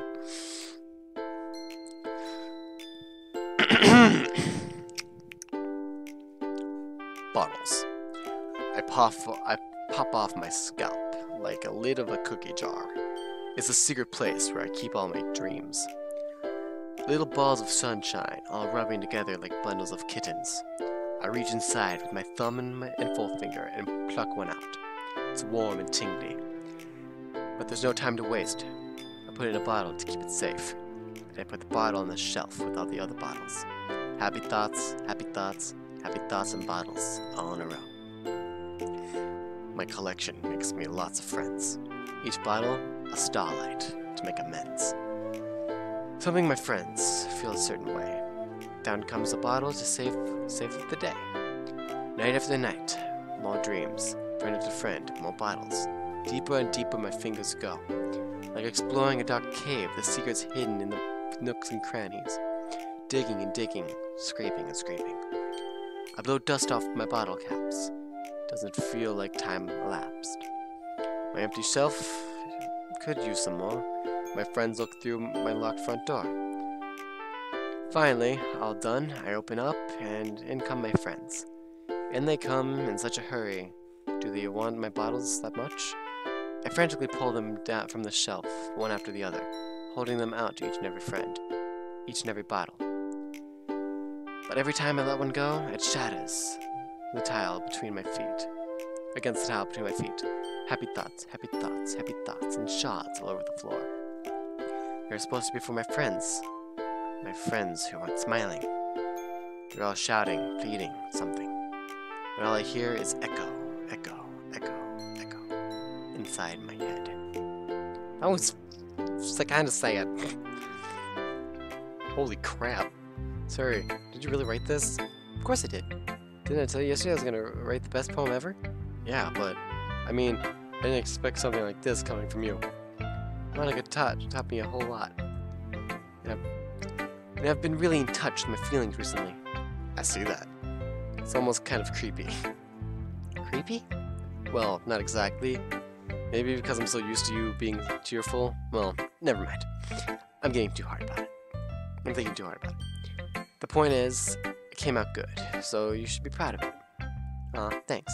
I feel like I was meant to express myself this way. It even helps me understand my own feelings a little bit better. Writing is like magic. You've gotten pretty passionate about this, huh? I hope you keep it up. Yeah, writing's the best. I'm gonna keep writing until I die. Ahaha, don't get ahead of yourself. Joyce always had a habit of getting obsessed with something before dropping it no more than a week later. I wonder if this is one of those times. But seeing the passion in her eyes makes it hard for me to be pessimistic. It's time for the short, easy-to-read poem, and I'll bring joy to my little sore throat. Well, I can admit that it's better than the last one. It's nice to see you're putting in some effort. That's good. Come to think of it, this kind of reminds me of Sayori's poem from yesterday. You think so? Yeah. Well, I guess if you've been friends for so long, you might have the same wavelength. But you never really struck me as her type. Sayori has a type. Sayori has a type all of a sudden? Well, I don't know, but honestly, how can someone so, fluffy spend so much time with someone like you? It's like she's dragging around a dead weight. Wow, thanks. Ugh, that was a little unnecessary. But think of it this way. If it weren't for me, she would probably just fly away. Just like letting go of the balloon. You could say we kind of keep care of each other in our own way. Whatever it is, I don't get it. Oh yeah, I guess I'm supposed to show you my poem. Here. But it's supposed to be small. Amy likes spiders. You know what I heard about Amy? Amy likes spiders. Icky, wriggly, hairy, ugly spiders. That's why I'm not friends with her. Amy has a cute singing voice. I heard her singing my favorite love song. Every time she sang the chorus, my heart would pound to the rhythm of the words. But she likes spiders, that's why I'm friends with her. One time, I hurt my leg really bad. Amy helped me up and took me to the nurse. I tried not to let her touch me. She likes spiders, so her hands are probably gross. That's why I'm not friends with her. Amy has a lot of friends. I always see people talking to her. She probably talks about spiders. What if her friends start to like spiders too? That's why I'm not friends with her. Doesn't matter if she has other hobbies. Doesn't matter if she keeps it private. Doesn't matter if she doesn't hurt anyone. It's gross. She's gross. The world would be better off without spider lovers. And I'm gonna tell everyone. Poor Amy. Being hated. Not bad, right? It's quite a bit longer than yesterday's. Yesterday's was way too short. I was just warming up. I hope you didn't think that was the best I could do. No, of course not. Anyway, the message is pretty straightforward in this poem. I don't have to explain it. Sometimes you can explain complicated issues with much simpler analogies. And it helps people realize how stupid they're being. Like, anyone who would agree with the subject of this poem is an ignorant jerk. Do you know people like that? Of course. It's about how everyone thinks That doesn't matter. It could be about anything. I wrote it to be easy to relate to. Everyone has some kind of weird hobby or guilty pleasure. Something that you're afraid of. If people find out, they make fun of you or think less of you. Where's my mouse? I want to make sure I don't click the button again. But that just makes people stupid.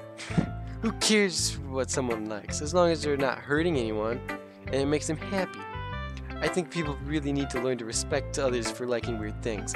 Huh? That's funny. Yuri wrote about something similar today. Huh? Did you say Yuri? Yeah. She said her poem was an unusual hobby of hers. I didn't really get it, but she said something similar to you. That people shouldn't make each other feel insecure about those things. Really? Well, I mean, Yuri's pretty weird, so I wouldn't doubt that she has some weird hobbies. Not that there's anything wrong with that. Boo-boo. It's not like I would judge her or anything. Back. Natsuki has trouble finding words. I guess I should try to not be so mean to her. If she feels insecure about her weird behaviors and stuff, I mean, I always hate people who make me feel insecure. Yuri made me feel insecure yesterday.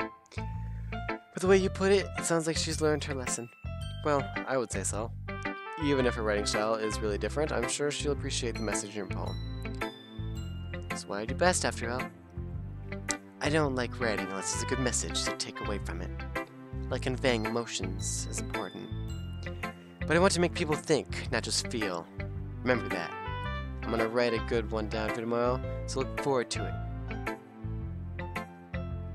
And Monica. Hi again, Trigger. How's the writing going? Alright, I guess. I'll take that. As long as it's not going bad. I'm happy that you're applying yourself. Maybe soon you'll come up with the masterpiece. Aha, I wouldn't count on that. You never know. Want to share what you wrote for today? Sure, here you go. Give my poem to Monica. Da-da-da. Da-da-da. Alright! This one's good. It feels like you're not only getting more comfortable with your style, but the imagery is better than the last one I read. Just wondering, but have you been finding inspiration in Yuri's writing style? I guess so. You can't deny that she's talented. Yeah, totally. I think her poems are the most romantic. That's the best way to describe it. She's like a totally different person when she picks up a pen. I noticed that too. Or when she's talking about literature, it's like the light turns on inside of her. Sadly, it's not hard to get much personal conversation out of her. Trust me, I've tried. Who knows what goes on inside of that head of hers? I hope you don't mean that in a bad way. No, of course not. I just mean that I wish she didn't keep so much to herself. But still, defending her like that, you must be pretty into her. Eh? You completely misunderstood. Aha, calm down, I'm kidding. Besides, I'm pretty sure she already got a boyfriend. Wait, really? Yeah, fictional one anyway. Monica kind of whispers that last part to me. It's just a hunch, but, well, there's not really anything wrong with that. Oh, well, I know. I was just saying. But anyway, you want to read my poem now? I like the way this one turned out, so I hope you did too. Alright, let's take a look. Please don't be like 1,000 pages long.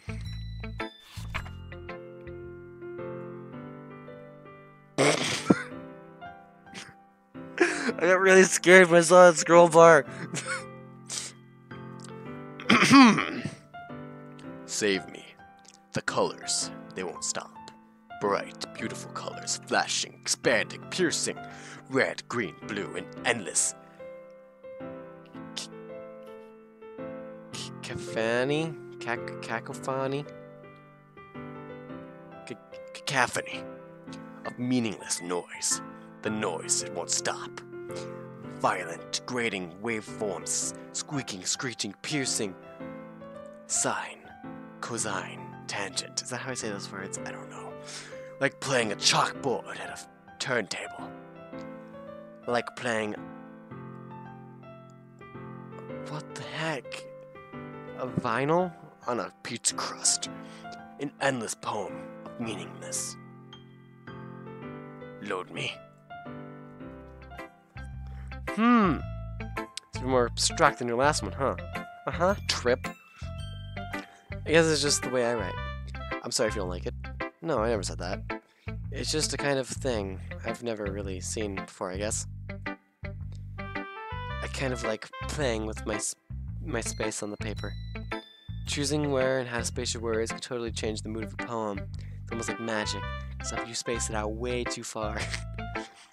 The time I wrote the lines really short makes me feel like they're trying to speak over the noise. I see. Still hard for me to tell what's it's about though. Aha. Sometimes asking what a poem is about isn't the right question. A poem can be as abstract as a physical expression of a feeling, or conversation with the reader. So putting it that way, not every poem is about something. Anyway, here's Monica's ranked tip of the day. Sometimes you'll find yourself facing a difficult decision. When that happens, don't forget to save your game. Excuse me? You never know when you might change your mind, or when something unexpected may happen. Wait, is this tip even about writing? What am I talking about anyway? Ahaha, you scare me, little girl. That's my advice for the day. Thanks for listening. Okay, everyone. We're all done reading each other's poems, right? I have something extra planned today. So if everyone could come sit at the front of the room. Is this about the festival? Well, sort of. Ugh. Do we really have to do something for the festival? It's not like we could put together anything good in a few days. We'll just end up embarrassing ourselves instead of getting any new members. And it's a concern of mine as well. I don't really do well with last-minute preparations. Don't worry so much. We're going to keep it simple, okay? You won't need more than a few decorations. And I keep holding down right-click, so whenever I let go, I'm just going to hide the menu like that. It's annoying. Dang it! I'm gonna look at the configuration, see if I can disable that. We won't need much more than a few decorations. Zuri has been working on posters, and I've designed some pamphlets we can give out during the event. Okay, that's great and all. That doesn't tell us what we're actually going to be doing for the event. Ah, sorry. I thought you heard about it already. We're going to be performing. Performing? Monica. Yeah, we're gonna have a poetry performance. Each of us are gonna choose a poem to recite during the event. But the cool part is, we're also going to let anyone else come up and recite poems too. So he's putting it on the posters in case anyone wants to prepare ahead of time. Hee. Sorry, who has been calling a poster, holds it up for us to see. Are you kidding me, Monica? You didn't already start putting those posters up, did you? Well, I did. Did you really think it was a bad idea? Well, no. It's not a bad idea, but I didn't sign up for this, you know. There is no way I'm going to be performing in front of a group of people like that. I agree with Natsuki. I could never in my life do something like that. Imagining it, Yuri shakes her head in fear. Guys. No, Sayori. I understand where they're all coming from. Remember that Natsuki and Yuri have never shared the poems with anyone until just a couple days ago. I thought it's a lot to ask them to recite the poems out loud to a whole room of people. I guess I kind of overlooked that, so I'm sorry. But I still think we should give it our best.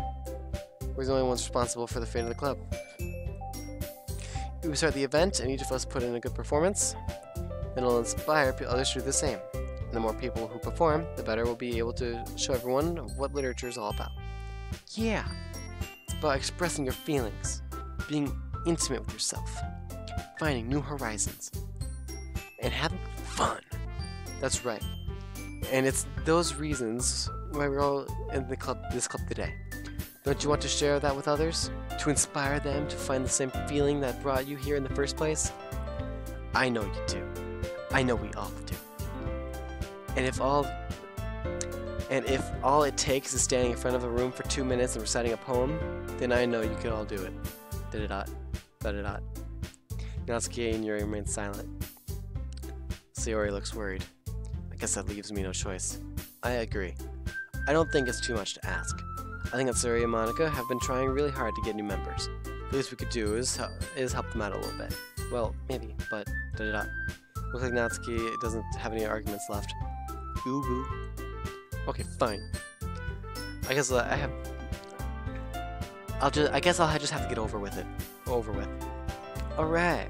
Phew. Thank you, Natsuki. What about you, Yuri? Da-da-da. Yuri dejectedly glances around at everyone else, expectant faces. I guess I don't really have a choice. That's everyone. You're the best, Yuri. This club is seriously going to be the death of me. You're right, it will. Oh gosh, you'll be fine, Yuri. But anyway, let's move on to the main event. I want each of you to choose poems of yours. We're going to practice reciting them in front of each other. No way. Monica? This is too sudden. Well, if you can't recite your poem in front of the club, how do you expect to do it in front of strangers? Oh no, don't worry. I'll start off, help everyone feel a little bit more comfortable. Can I go next? Of course you can. Now let's see. Monica flipping through her notebooks to find the specific poem she has in mind for herself. She then stands behind the podium. The title of this poem is The Way They Fly. Monica begins reciting the poem. Her clear, confident voice fills the room. More than that, her inflection is pristine. She knows exactly how to apply emotion behind each line she recites, bringing the words to life. Is this something she's done before, or is she simply natural? A glance around me. Everyone has their eyes on Monica. Sayori is amazed. Yuri has an intense expression on her face that I don't understand. Finally, Monica finished her recitation. The four of us applaud. Monica takes a breath and smiles. That was so good, Monica. Ahaha, thank you very much. I was just hoping to set a good example. Are you ready to go next, Sayori? I'll go next. Oh, what? Yuri's fired up all of a sudden. Yuri clutches a sheet of paper in her hands and stands up. Keeping her head down, she walks quickly over to the podium. This poem is called... Yuri anxiously glances at each of us. You can do it, Yuri. It's called Afterimage of a Crimson Eye. Yuri's voice shakes as she starts reading the poem. Just a moment ago, she practically refused to do it. Why is she so suddenly putting in so much effort? As Yuri gets past the first couple of lines, her voice changes. It's almost like what happens when Yuri gets absorbed into her books. Her quivering words transform into sharp syllables of fierce and confident of a fierce and confident woman.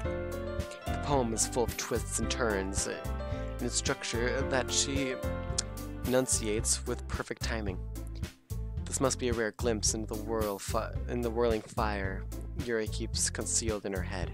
Suddenly, she's finished. Everyone is stunned. Yuri snaps back into reality and glances around her as if she was bewildered by even herself.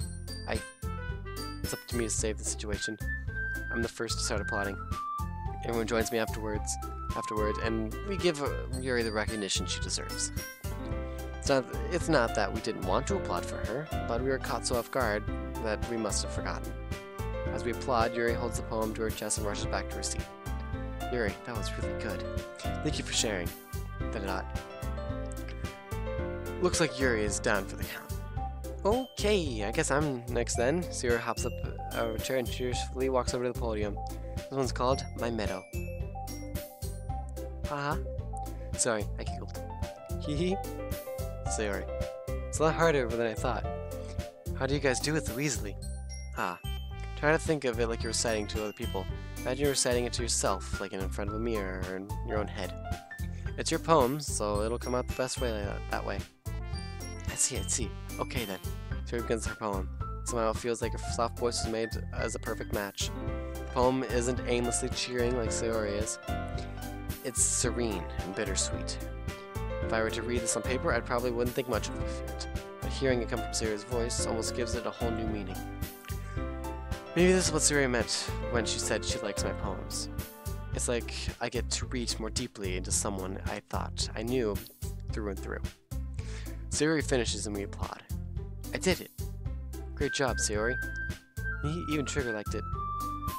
I guess it's a good sign. What does that even mean? It came out so nicely, Sayori. The atmosphere of the poem fits you really nicely. But it might be better than other poems wouldn't... It might be better that other poems wouldn't work quite as well with that kind of delivery. I don't really understand. In other words, I've seen your poems of yours where that sort of gentle delivery wouldn't work as well. They might need a little more force behind them, depending on when you're reading, what you're reading. Oh, I know what you mean. That's well, I've been practicing that kind of thing. It's just embarrassing to do it in front of everyone. Hee. The next time, I'm going to make you pick from a poem that challenges you a little bit more. We don't have much time before the festival, you know. Okay, who's next? Natsuki? So can you go for Trigger? It's not like I could compare to you guys or anything. Might as well let Trigger lower everyone's standards a little before I have to do it. Natsuki! That's fine. I might as well get it over with. But it's not like I have much of a selection of what to read. I'll have to go with what I wrote for today. I stand up and step in front of the podium. Erin has her eyes on me, making me feel terribly awkward.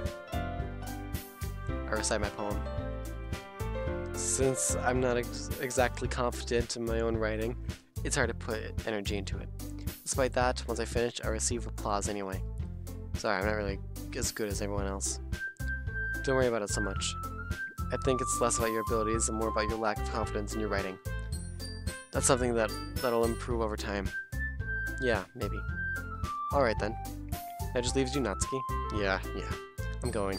Natsuki begrudging. Oh my god. Skip. Gets out of her chair and makes her way to the podium. The poem is called... It's called... Why are y'all looking at me? Because you're presenting. Anyway, the poem is called Jump. Natsuki takes a breath. Once she starts reciting the poem, her sour attitude disappears a little. While she's still a little enthused, her poem has a rhythm and a rhyme to it. It's Natsuki's trademark style, and it works surprisingly well when spoken aloud. The words feel like they bounce up and down, as if life to the poem. Natsuki finishes and everyone applauds. She huffs back to her seat. That wasn't so bad, Natsuki. Easy for you to say. You better not make me do that again. Well... Do you at least feel prepared, even though to recite a poem in front of other people? I mean, doing it in front of other people will be way easier. I can put on whatever face I want for the people. But when it's just my friends, it's just embarrassing. That's a surprise, Natsuki. I think you'd be better the other way around. Well, that's just how it is, so... Well, I guess in that case, you won't have much to worry about for the festival. That said, I want to thank everyone for coming. Though it might be hard, but I hope that all of you will have an idea for what it's like now. Make sure you pick a poem and get enough practice before the festival, okay? I'll be making pamphlets, so let me know ahead of time what you'll be reciting. Jeez. I should probably find some other poem to recite instead. That's fine too. It doesn't have to be your poem. I'm already pleasantly surprised that you're putting in all this effort for the club. It makes me really happy. Oh yeah, no problem. Okay everyone, I think that's about it for today. I know the festival's coming up, and let's try to write poems for tomorrow as well. It's been working out really nicely so far, so I'd like to continue that. For the festival, we'll finish planning tomorrow, and then we'll have the weekend to prepare. Monday's a big day. I can't wait. I could do this. I could do this. Alright. I stand up. There's no way I'll be able to find the same enthusiasm as Sayori and Monica, but I'll do my best to get through it. If it's for the sake of the club, and impressing Monica, then I'll have to do my best. Ready to go, Sayori? Yep. Look at you two, always going home together like that. It's kind of adorable, isn't it? Hee. Jeez, guys. Don't make such a big deal out of it. Must be a little nice, though. Well, I'm supposed to respond to that. It's okay, Jerry, you don't have to say it. Whatever. Let's go already. I'll come with Sayori once more. Even though it's only been a few days, a lot of things have already changed. But today, Sayori is being a little quieter than usual on the way home. Hey, Sayori. Sorry, I was spacing out. No wonder. I was thinking about something from earlier. I like how we get to, Sayori fumbles with their words. So, let's just, let's start that one over. So, let's just say that one day, Yuri asked to walk home with you. Huh? What would you do? What kind of question is that? Kind of putting me on a spot here.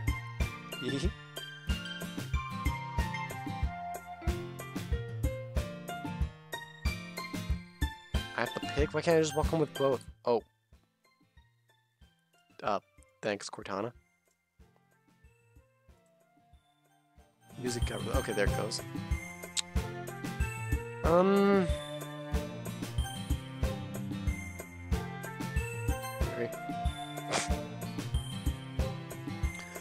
Why does that thought of that make my heart pound? I mean, given how hard it is for her to socialize, I would feel awful turning her down, so... Isn't she so beautiful and smart? It has nothing to do with it, I just asked. Aha, you admitted it. Jeez. There's not even any point in speculating something that's never going to happen. Well, maybe. But I just like to think about it. It's not long before you won't read me anymore, you know? You won't need me anymore, you know? Need you? Sorry. Can't figure out how you're seeing things in your head right now. Sorry. Everyone is different. Nobody in the club is a replacement for you. If you say so. The conversation trails off and I'm left feeling awkward. But it was kind of her fault for trapping me with such a weird question. I can't just lie to her. But if there's something that makes her happy, I would hate to take that away from her. That's why I said there's no point in speculating. Then again, the festival is only a few days away. Who knows what will happen in that time. Alright, well, this is where I'm going to save, and wait, actually let me check the time. I've been streaming for 2 hours. Yeah, I'm going to stop here. Save. Pop. Yep. Alright, this is all I'm going to be doing for tonight. I will probably do more tomorrow, but anyway, I'll do it soon. Anyway, that's all for tonight, and goodbye.